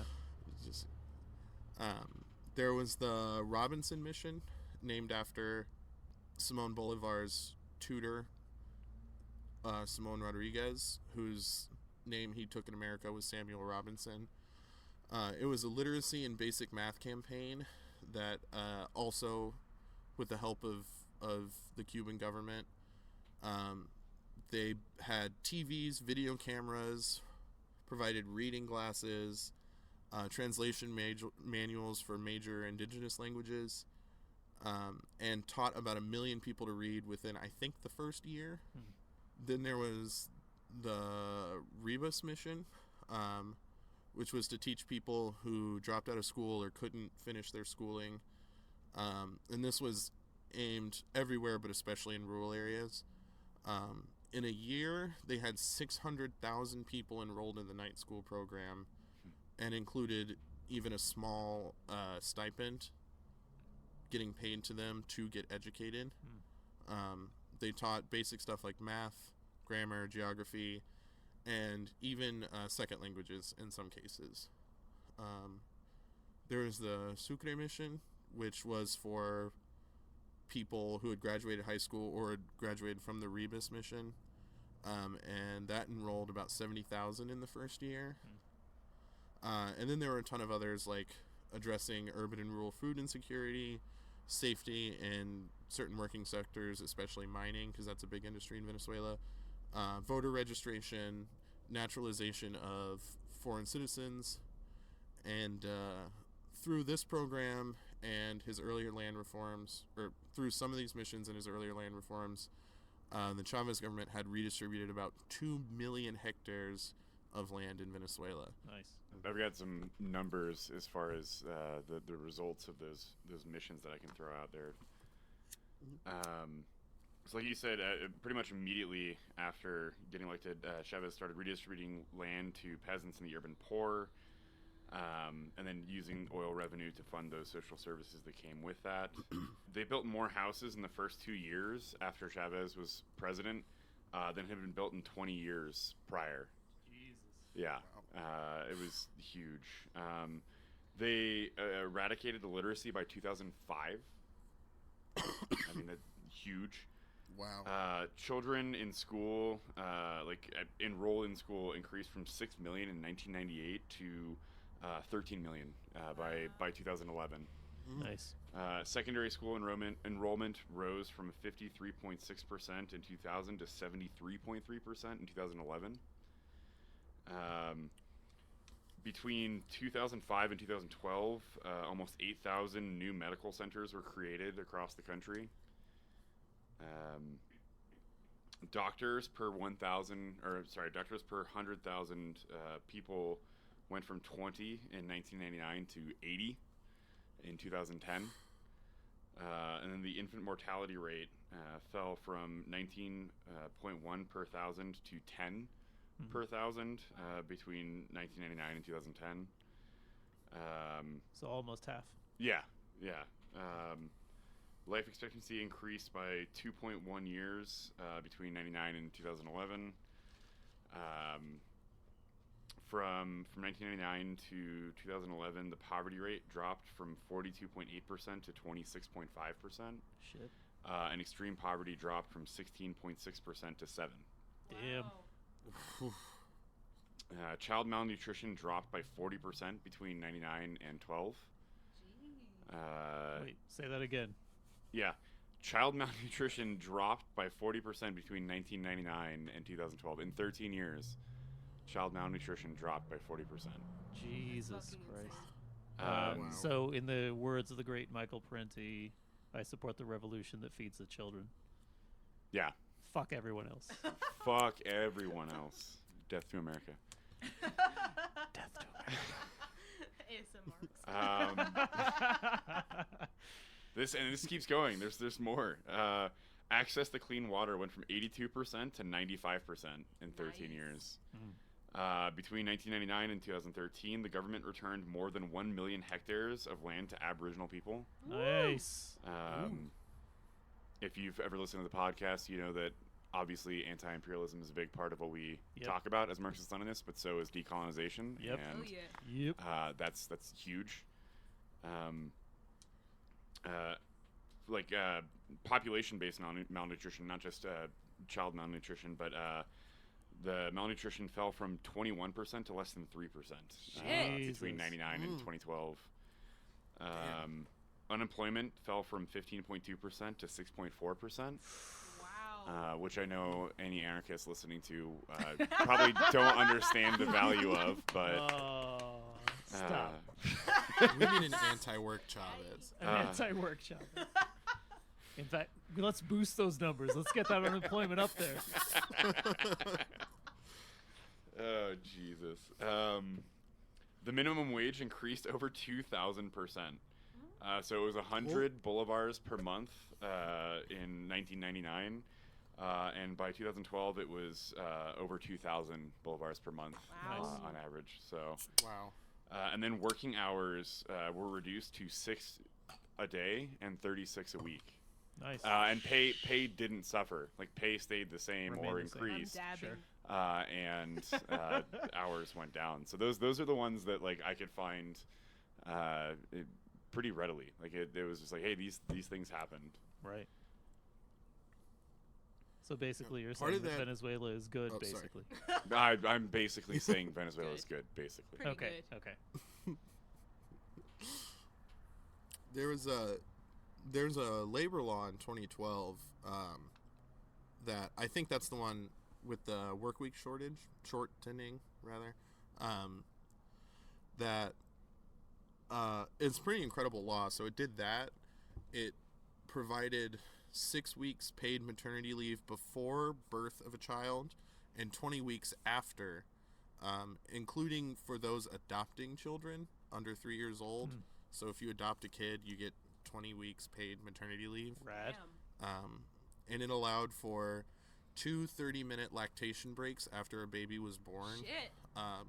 a day. Or if the company didn't have adequate lactation areas or like space for that, you get 2 hour-and-a-half breaks to leave the workplace to find somewhere to do it. Wow. Fuck. That's good shit. Jesus That's Christ. good shit.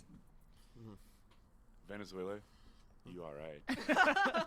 Venezuela, Be good. dictatorship. I just have a few more things for Chavez before getting into Maduro and the more recent crisis. So the opposition wasn't done after the oil strike in 2002 and 3.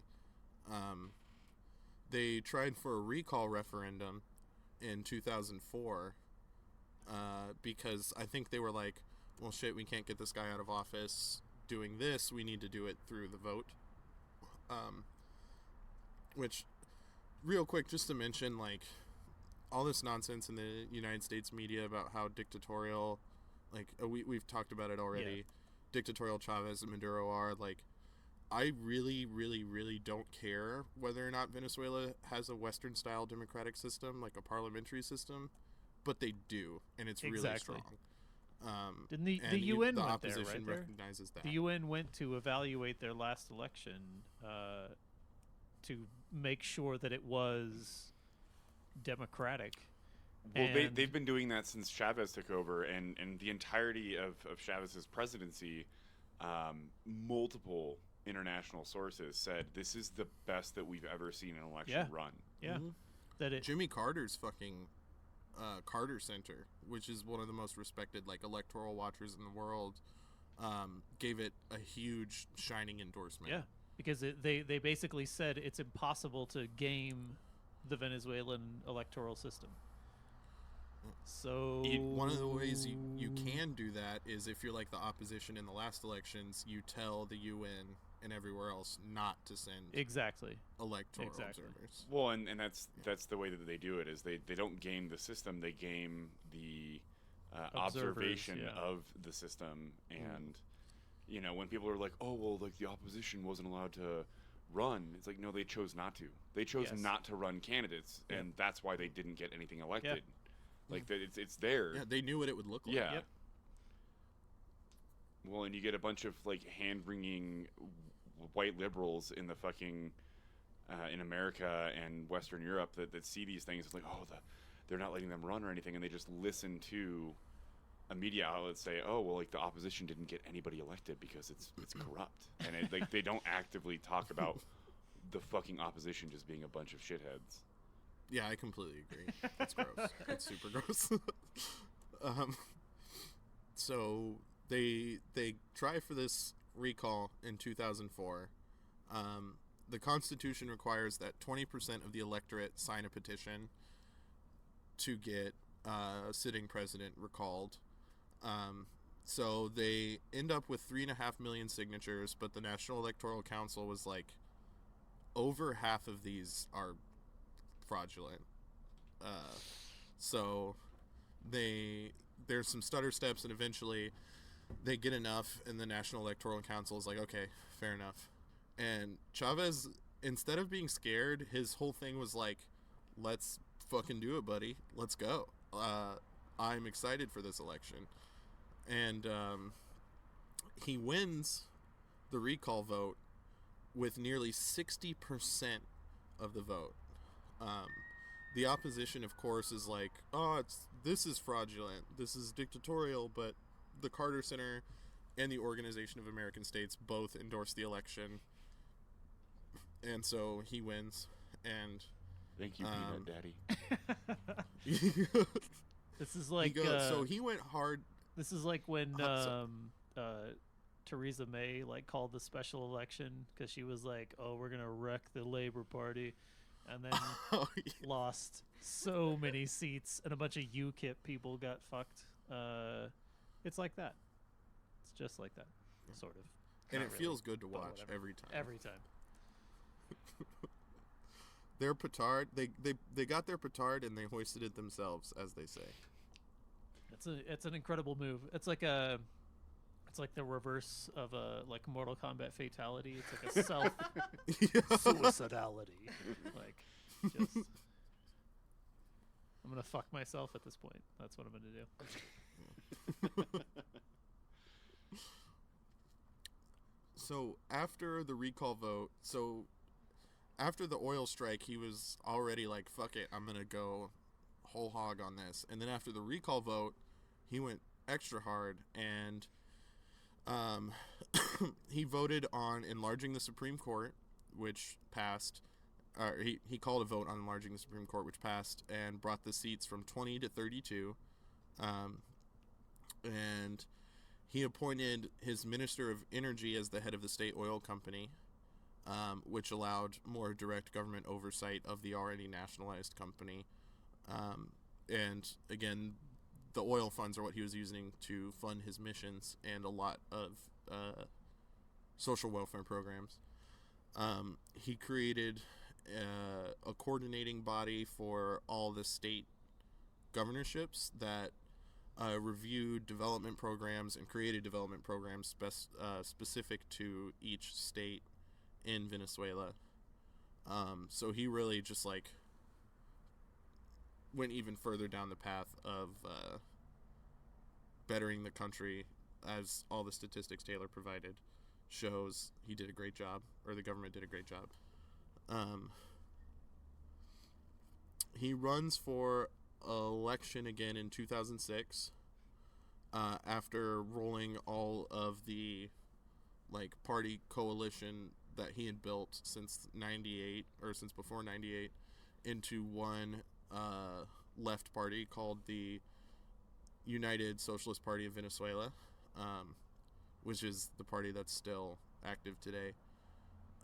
And he wins with about 63% of the vote in the 2006 election.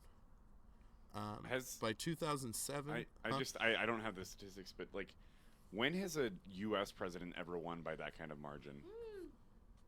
I was wondering that myself. Like 63% is massive. Yeah. Two of our last three presidents were elected with less than 50. So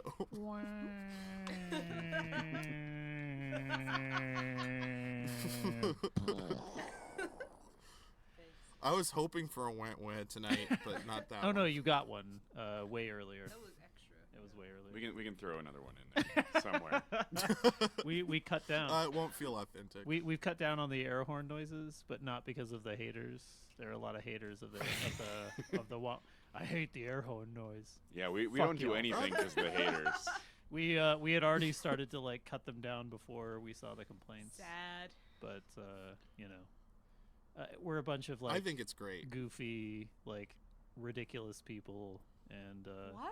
if we want to make air horn noises, we're gonna wah wah. We're gonna wah wah on your corpse, okay?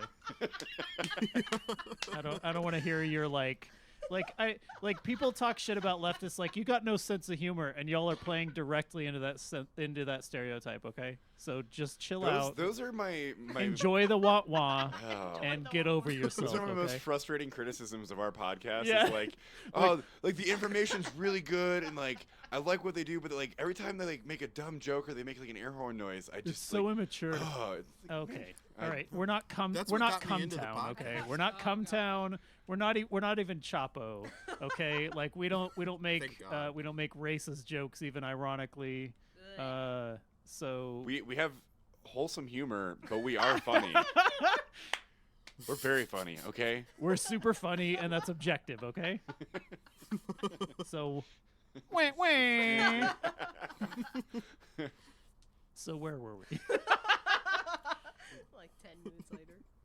So in 2007, after he wins his technically third election, second under the new constitution, all debts to the IMF and World Bank that had been racked up by previous administration had been paid off in full 5 years ahead of schedule, and he withdraws completely.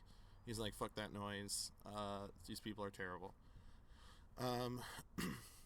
Let's see. In 2007, he called for a another constitutional commission to make amendments to the Constitution, including equal rights for LGBT citizens, recognizing Afro-Venezuelans in the same way that the Constitution already recognized indigenous Venezuelans. And I actually don't think I have any more details. It's the only vote he ever lost while he was alive, and one of two votes that Chavismo in general has lost since 1998. Well, and like Um, the legacy of like white supremacy in Central and South America is deep. Like it is Yeah. super deep. There were charts printed well into like the late 19th century that had blood quantum like distinctions of, okay, well, if a white Spaniard has a child with an indigenous person, Yes. and then if that child has a child with a white person, like they will forever be mestizo. There's no Yeah. way they're going to get out of it, but there's going to be like a level of what is acceptable in terms of work for them. Yeah. But the same goes for like African slaves who came over, or African slaves who were freed, whatever. They literally, I'm not joking, they had Yeah. charts where they said, oh, okay, well, if you achieve this level of blood quantum, you are fit for this type of work. Your temperament is likely in this category. So perhaps the level of white supremacy in terms of power dynamics is not the same as in the United States, but in terms of codification, it is deeper. Literally, it is like Yeah.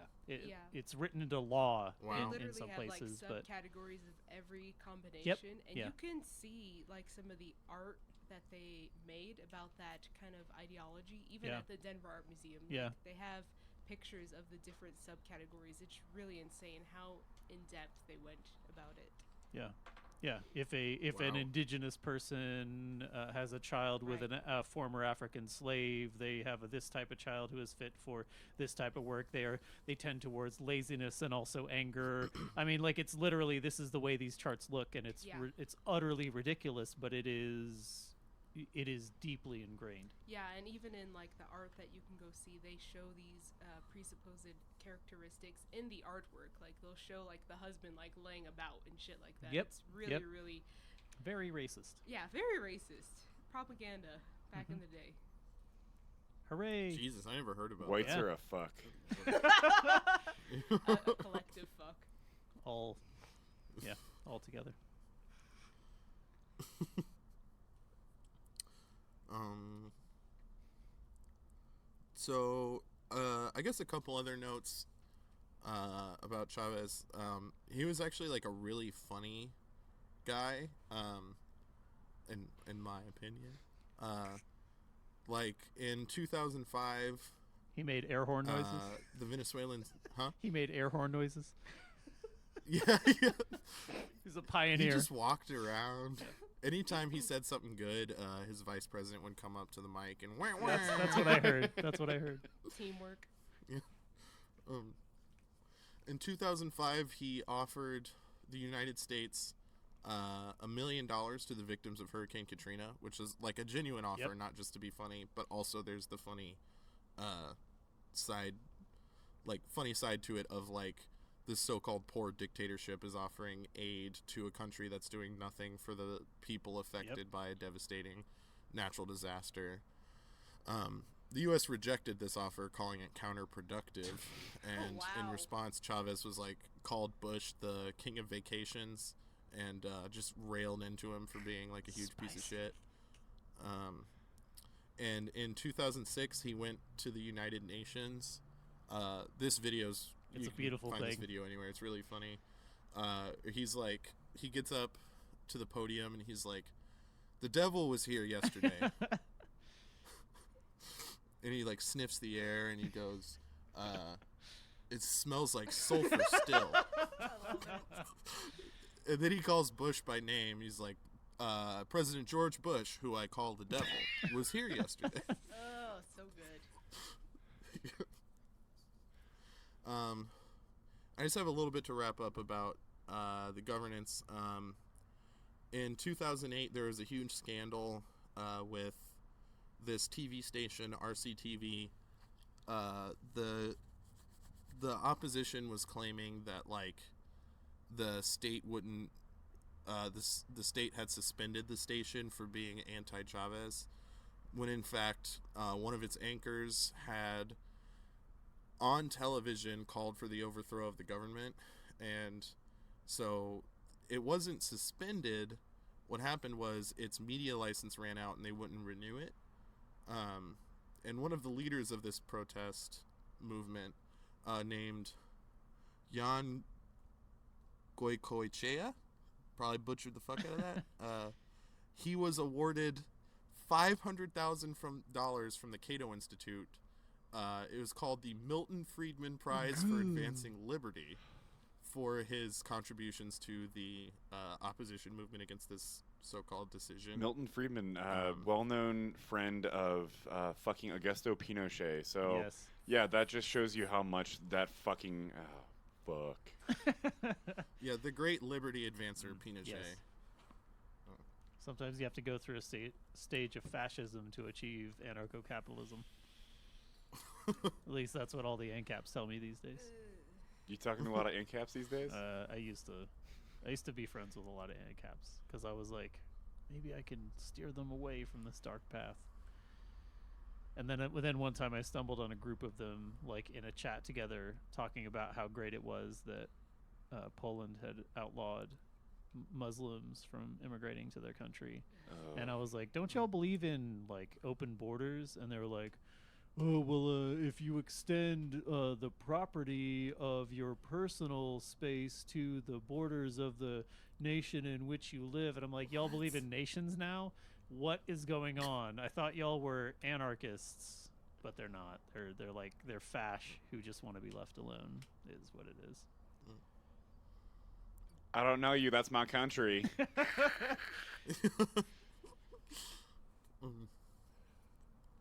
I think the very last thing I have is that in 2009 they held a referendum on term limits, which is the government wins abolishing term limits, and it allows him to run for a third term, which he wins by a slimmer margin than his last elections. Then he gets cancer and dies, unfortunately, in 2013. And then Maduro becomes president, which is kind of cool. Thank your bus driver.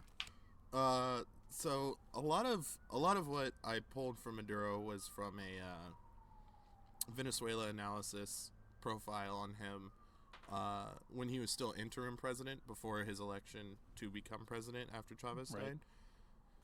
So he was born in 1962 in Caracas. His father was a founding member of Democratic Action, but later joined the left split-off movement, one of those left split-off movements. Allegedly, in the 4th grade, he was kicked out of class and given detention for 3 days for arguing with his teachers about the merits of the Cuban Revolution. At 4th grade. 4th grade. I was fucking eating dirt in 4th grade. Have you considered not spreading bourgeois propaganda? Yeah. At age 12, he got involved in community organizing. He also played bass in a band named Enigma and was a third bass player a third bass player in baseball. Sail away. Dude, I want to see Maduro in Is one that of his Enigma or was that tracksuits. Enya? That might have been Enya. Shit, I don't know what That it was That was Enya. Enya. That You was were, Enya. yeah, you were just saying Whatever. Enya. Close enough. Maduro is like what Beto really wants to be. Yeah. Oh my Yes. God, In some yeah. ways. Snap. Shit. And he apparently also loves to dance salsa and is reportedly better at it than Chavez, who was known to be a bad dancer. Fire.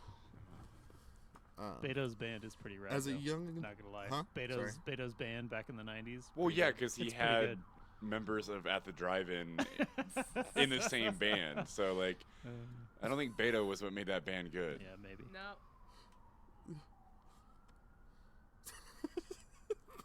Look, At the Drive-In and the Mars I- Volta are fucking rad. And Volta. Even though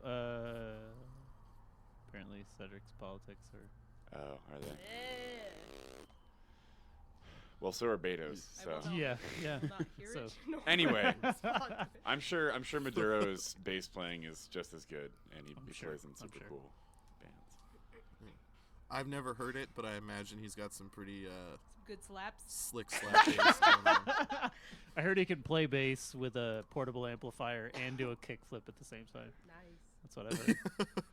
Try and dispute me, CNN. He actually wrote the Seinfeld intro. Nice. Little known That's fact. what I heard. Yeah. As a young adult, he organized with the Socialist League, which was a Marxist organization. He got an early reputation with the police in Caracas and was pretty often harassed by them.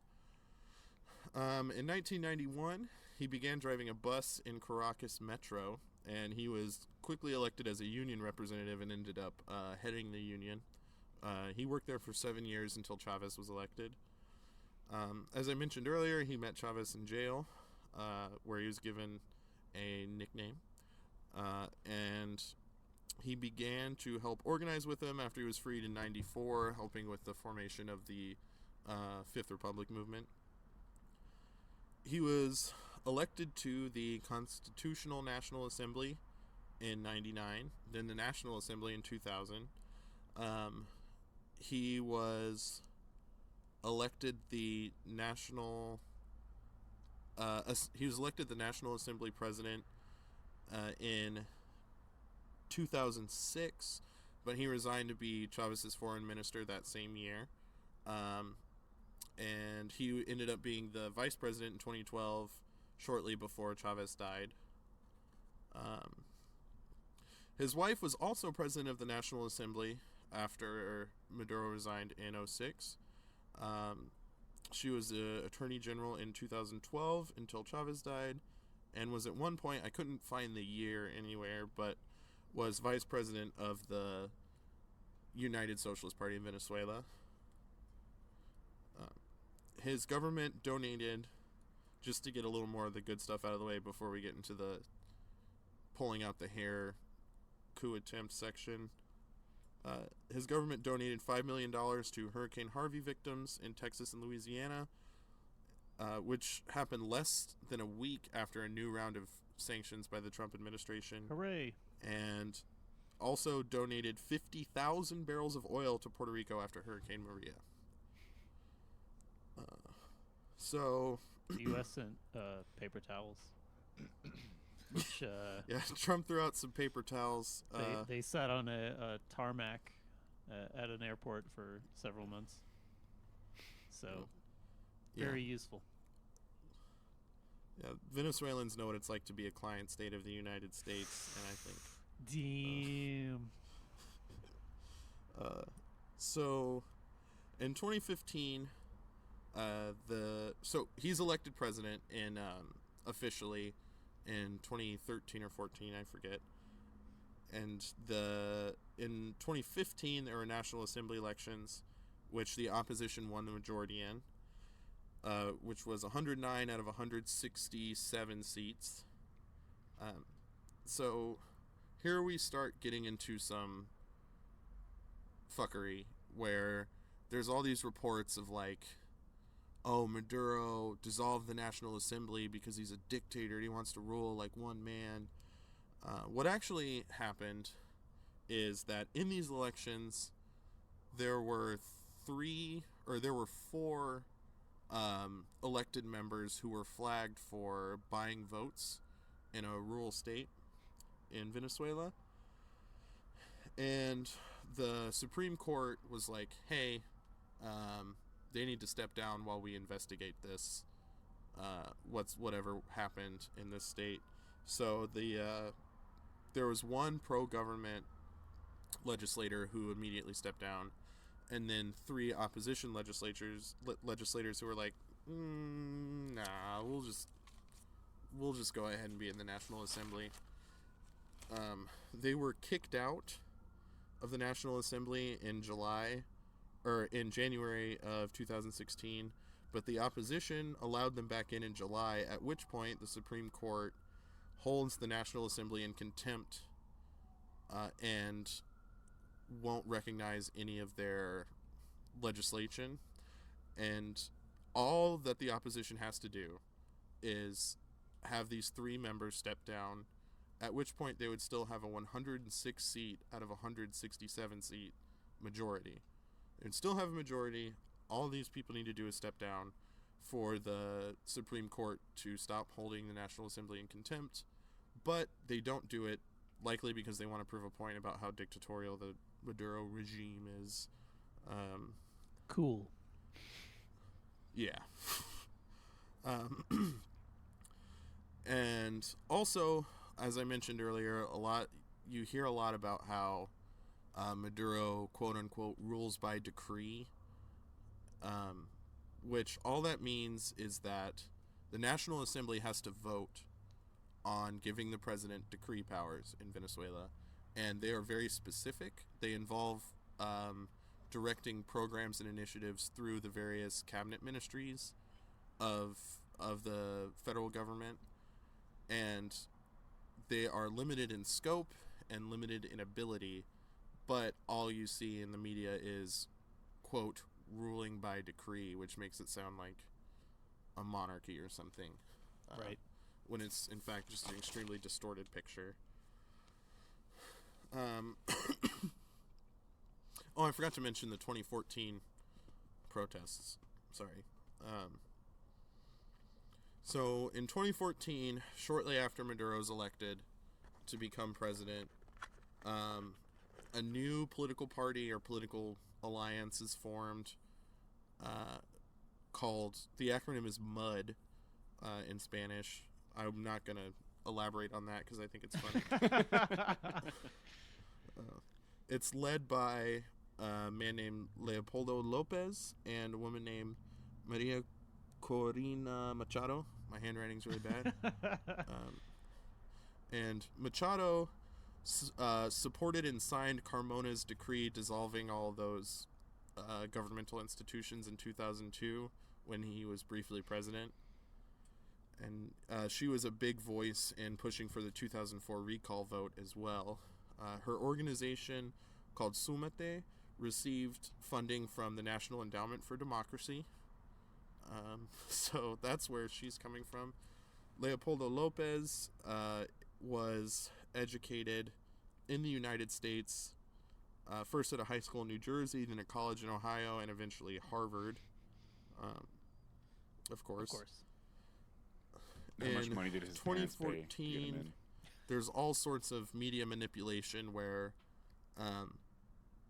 so just briefly, a lot of the narratives that come out of Venezuela are coming from, one, people who speak English, which is usually the wealthier sector of Venezuelan society, or really any society where English isn't the first language. People learning English are going to be rich, or at least middle class. A lot of the narratives are coming from organizations like Machado's, who are supported by the National Endowment for Democracy, or that CIA. fucking the CIA, Yeah. The National or Endowment for Milton for Friedman Democracy. Prize for Advancing Liberty. Yeah. The NED is like basically pushes for exactly the platform that the CIA does. Oh yeah, undoubtedly. It's all just one big shitty soup of imperialism. Hooray! So, one thing that's really important about any narratives coming out of Venezuela, or really any other target of United States imperialism, is that a lot of times what's coming out is already people who speak English. And of course, people who can afford to learn to speak English are going to be middle and upper class in the first place. And if you look at just photos of the opposition, you'll see that the majority of them are white compared to pro-government marches, where you're going to see a lot of mestizo, indigenous, and Afro-Venezuelan supporters coming out for the government. And that's because of a little thing called white supremacy. No shit. Whose interests are always allied with capital. That's weird. Yeah.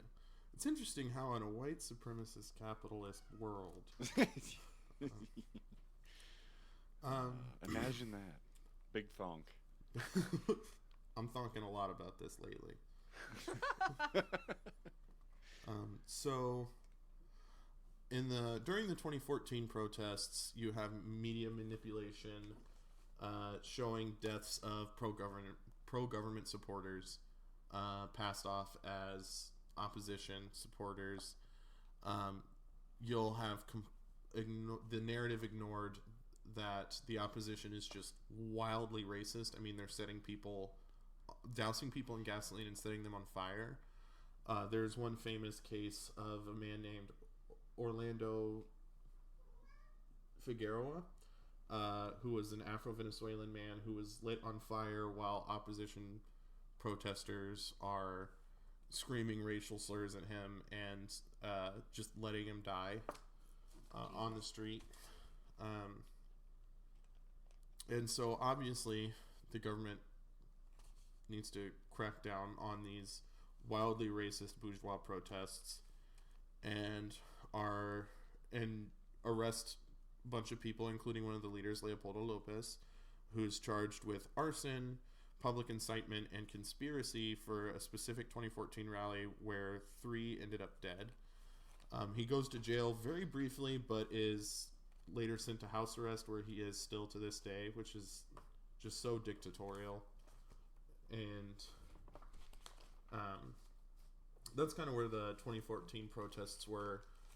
And then we kind of fast forward to present day, where there have just been protests, like strings of opposition protests for the past several years, and it's obviously culminated now in the January 23rd coup d'etat attempt, which is still ongoing, where Juan Guaido is declared president out of nowhere, someone most Venezuelans have never even heard of, just a low-ranking member of the National Assembly, didn't run for president in the last elections, supported explicitly by Western imperialist powers, who has visited Washington multiple times, received phone calls from both Mike Pence and Donald Trump. And that's where we're at right now, I guess. Obviously, this whole coup narrative is complete and utter bullshit. The Maduro government, just like the Chavez government, is democratically elected, and that has never stopped the United States from interfering anywhere, let alone in Latin America, in pursuing its ridiculous Monroe Doctrine imperialist interests. So, yeah, I guess that's all I got. I don't really have any specifics. Yeah, I mean, that's a lot. America's a fuck. And my people in the music scene locally in town. Yeah. There's this band, awesome band, good guys. They're all from Venezuela though. They all speak English. They've been here for years. They're pretty well to do, and close friends of mine that don't make that leap to actual leftism. Mm-hmm. I've been in arguments recently with them about like the state of Venezuela because they're friends with this band, and these guys, again, good people, but like they come from a level of wealth that allowed them to leave Venezuela in the first place and like tour America as a band. Yeah. And there was one time, it was like a couple of months ago, I think it was a distinct call out to us, but posted that like something about like trusting people from the source, and like essentially it was like looking at like anecdotal evidence and saying, hey, this is like, we should listen to this sometime. And it's just it's really frustrating in a sense to have close friends, like people that I genuinely care about, like they can't make that step to understand like where information comes from and like how to disseminate what should and shouldn't be used in a conversation about like what freedom fucking means. Like that's it's something as nebulous and also ridiculous as like defining freedom, and like what is it that like the opposition wants within Venezuela, because the narrative that American media presents is that it's like, oh, it's about like this like nobody can actively tell you what the opposition stands for. If you go to somebody who said that they are well read, or like one of your friends that might post something about like how fucked up Venezuela is right now or whatever, or like some friend that might say an offhanded comment, say, well, do you know anything about the opposition? Yeah. Or do you know anything about Maduro and his Yeah. party? Like, do you know anything about these things, or do you just say things that you hear? Right. And the issue always comes down to this idea of what democracy means, what freedom means, and how you use those, and how government can use those, and how government can suppress those. But it's never, they don't define things. They don't Yep. they don't come at you with like context. Yep. There's no material analysis of what they're talking about, and so it's all just hogwash. And you can just throw it away. But as much as we can throw it away, that's not how the narrative operates within the Western world. And we'll never get away with just saying that's bullshit, stop listening to it, because nobody's going to take that for what Right. it's worth. Right. And that comes down to like a materialist analysis of what is going on. If you have someone from Venezuela who is like, oh, it's terrible here, everything sucks, Maduro is a dictator, he is crushing dissent and whatever, wrecking any opportunity at democracy, he hates freedom. Okay, who is that coming from? What do they define freedom as? What do they do they acknowledge the gains made by Chavismos or supporters of Maduro? If they don't, chances are they're fucking bourgeois pieces of shit. And it doesn't matter whether they are from Venezuela or not. We don't need to listen to them. Like, just because someone is from a particular community, I mean, that's sort of like looking at like Ben Carson and saying let's believe Ben Carson because he's a black man on what the black experience is like, even though you've got millions of black Americans who disagree with him. We're going to take the word of this one man who is rich, he's a doctor, whatever. He has direct material benefits from supporting a conservative line. Like you have to look at the context and the circumstances and who is saying these things. I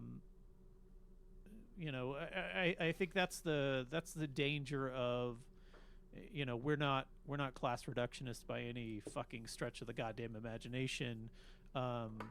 But you also need to balance class analysis against liberal identity politics. And so I think that's what that comes down to, is being like, oh, well, these people are from Venezuela, so we should believe them on what they have to say. Well, should we? I mean, who are they? Who within Venezuela are they? In what context do they speak, and what are they arguing for? If they do not acknowledge the gains made by the Bolívarians, fuck them. Well, and you come across that narrative all the time when it comes to topics like this, where especially America and all the conflicts that we've been in, or the country has been in for the past 150 years.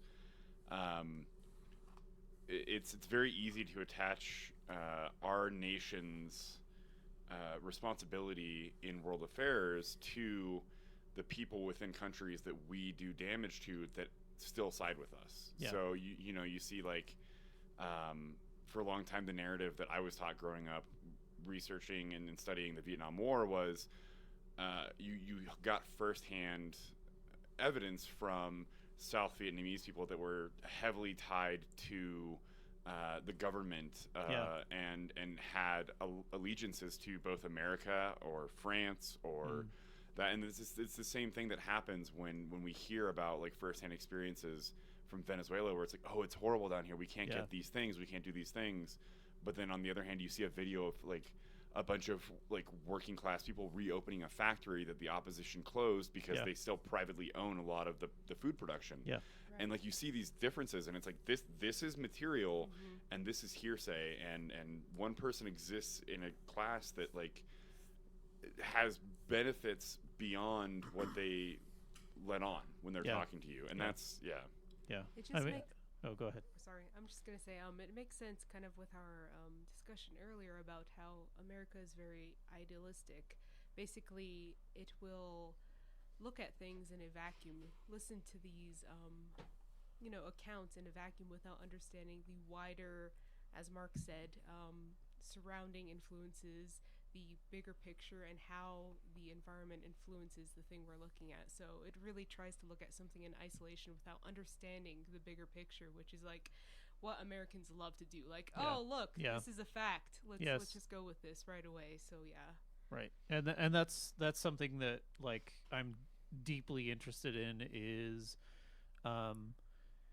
not just whether something is a fact or not, which is largely irrelevant, whether something is or is not a fact, but why particular facts are chosen to be brought to the forefront and other particular facts are chosen to be ignored.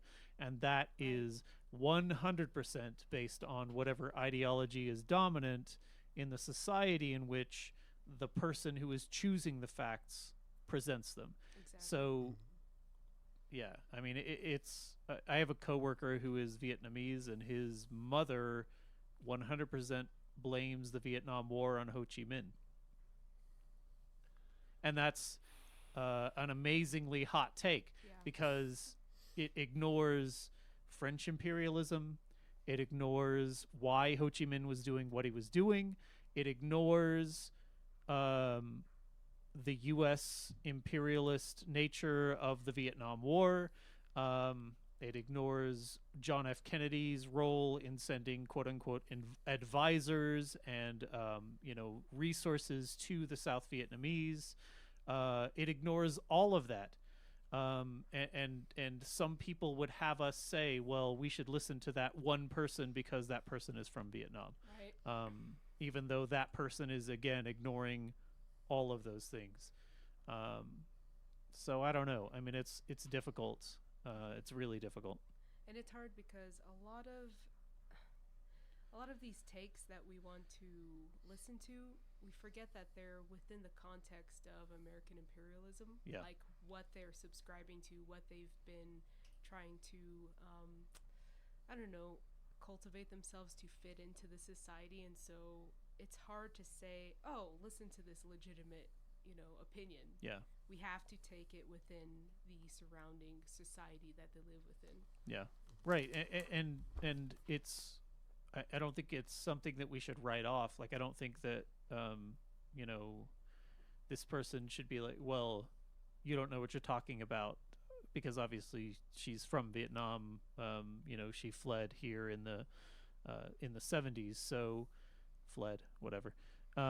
She came here in the 1970s. But I think critically evaluating her opinion based on the fact that she was forced to leave her home and come to this country and survive here would certainly encourage her to view through that lens. Right, exactly. She did not exist in a vacuum. Her opinions did not emerge from a vacuum. It's not like she's an idiot, a moron. But if you come to the United States and you have to live and thrive here, it would be in your best interest to hate Ho Chi Minh. Oh yeah, especially as someone who definitely obviously looks like an immigrant who would fit the stereotype of someone who probably is against what America stands for. You really want to align yourself with American hegemony as much as you can. Yeah, which really sucks because I've seen that with a lot of people I know. Well, and that in relation to Venezuela, we've seen that with other Central and South American countries. I mean, as leftists, like Gusanas are always brought up, like this idea that I had to flee Cuba because of like this crackdown from a communist government, which is the same thing that people are fucking saying right now about Venezuela. Yeah. But it ignores the fact that it's like, oh yeah, like my grandpa's pony farm was shut down. Right. And that's obviously like a joke about like a pony farm. Ridiculous. Sure. If anybody has a pony farm, let me know. But it ignores, and the overwhelming evidence like shows like, hey, the revolution was successful. Castro takes over, starts restructuring the entirety of Cuba, and says, hey, we want your farms, we'll pay you for them. These people said, no, well, fuck you. Yeah. And he said, okay, cool, Get out. Get out. And it was like they actively said, no, we don't want your payment. We want to keep our farms. Yeah. And like that's never talked about. Sure. And so like that's like written in stone fact, like again. Yeah. But it's something that like you know your buddies from Miami don't talk about when they're like, Yeah. oh yeah, like I'm Cuban and like my family came from there. Yep. And like Right. God, like Castro sucks and like that place sucks. But it's like, yeah, but you came from a place. Who were your parents? Who were your Right, grandparents? exactly. What You- were they you- doing? You Why could did they ignore flee? the Yeah. actual conditions that existed there. Like Yeah.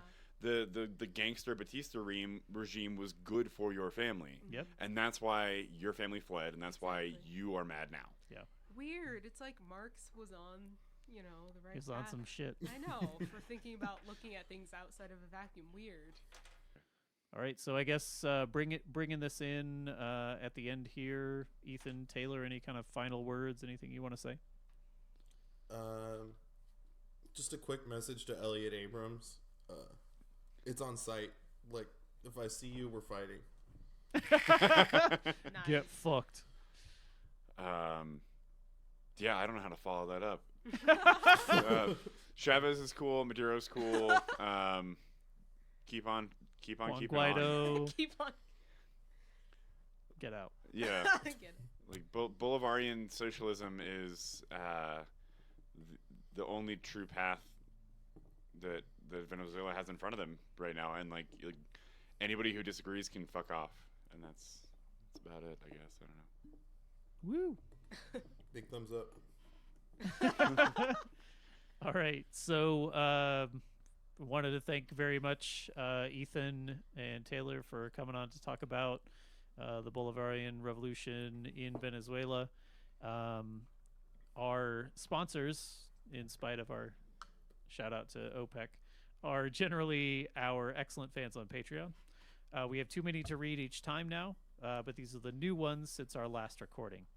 We have Anon, The Angry Gay Kami, Bianca, Christian, Corey, Eddie, Eleazar, Flaccid Angel, God fucking stop it, y'all. Yikes. D, Goth Duck, Ian, Jem, Justin, different one, Justin, still different, Josh, Logan, Michael, Nathan, Nathaniel, Sanoso, Seligman, Takir, the other Carl, that other Carl, Thomas, Tyler, and Zach. All of these people are revolutionary icons and make it so much easier for us to make this podcast for you. Also, we want to thank Ransom Notes for our intro music. Check them out on SoundCloud. That new intro is a banger. Not sure who wrote our initial intro because we ripped it off YouTube. This is literally it's some like goofy pirate anarchist bullshit. So we're compensating Ransom Notes for this badass work they did on our new intro. Please don't forget to rate and review. Visit prolespod.com, like us on facebook.com/prolespod, and follow us on Twitter @prolespod. If you have any feedback, topic ideas, or suggestions, feel free to send us an email at prolespod@gmail.com or in the comment box on our website. Thank you so much for tuning in. Solidarity forever. Solidarity forever. Bye. La juventud revolucionária se pôs a clamar. Latinoamérica, Brasil, vamos todos cantar. Revolução bolivariana tem que continuar. Toda la pátria grande somos nós, temos que fortificar. Hugo Rafael Chávez, chegou a hora, vamos lá. Adelante! O amor que o povo tem por ti é grandioso. Sem dúvida, outubro será muito glorioso. A voz do povo é a voz de Deus. O socialismo está vivo e presente entre os filhos teus. Solidariedade brasileira, Nação hip hop, apoiando a causa por ser justa. e tão nobre como vimos, sentimos na pele o clima. Venezuela é o mastro da revolução na América Latina. Viva Chávez! Hasta la vitória. O mundo saberá com quantos votos se faz a La história. juventud revolucionária se pôs a clamar. Latinoamérica, Brasil, vamos todos cantar. Revolução bolivariana tem que continuar. Chávez no se va. Chávez no se va.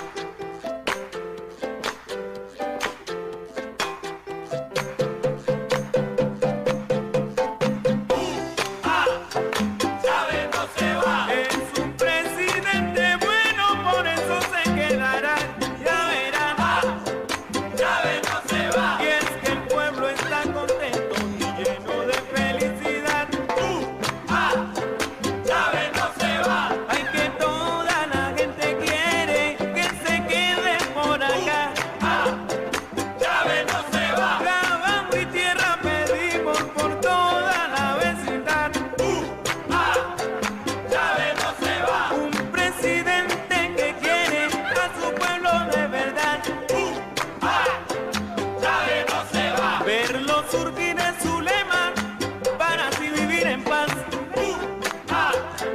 Chávez no se va. Que no se va y No, bolivariano, venezolano, latinoamericano, pertenezco a este comando táctico de ideas y principios bien formados, con alicate en mano, tumbando paros, soy Tupamaro, perteneciente de la tierra del sol amado, no me voy mi hermano, es mi tierra y es mi ocaso, y aquí me quedo con el madera, one more time. ¡Viva Chávez, viva la revolución!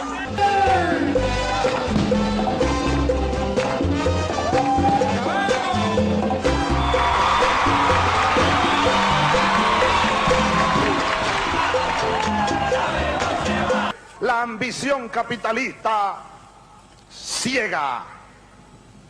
La ambición capitalista borra no solo la vista, los sentidos y la conciencia.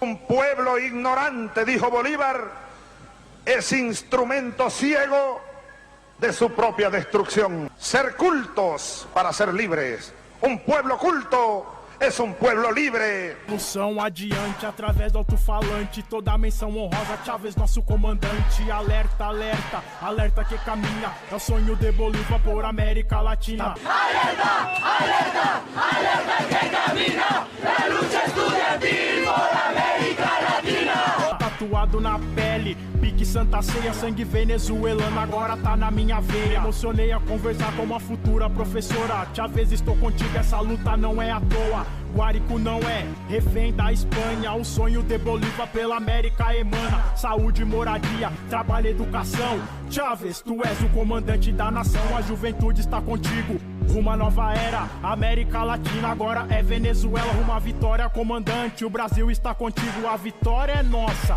Isso vai ser lindo, a minha rumo ao progresso. A vitória é de todos. Chávez, Chávez, és o coração do povo. Já mudei o meu nome, até a identidade conhecida agora como Hugo Rafael Chávez. Ahora estoy acá con los hermanos a cambiar informaciones, energía positiva concentrar. Abajo el imperialismo que va a caer, arriba el socialismo que va a crescer. O Brasil precisa saber o que passa. Bolívar começou e o progresso não para. Tatuagem na alma, momentos em Guárico. Venezuela, tu és a chuva para o solo árido. Seus frutos serão justos e o povo apoiará. Latinoamérica unida, ninguém vai nos parar. Que viva el 7 de octubre. ¡Que viva Venezuela! ¡Viva la revolución! ¡Viva la alegría! ¡Viva la paz!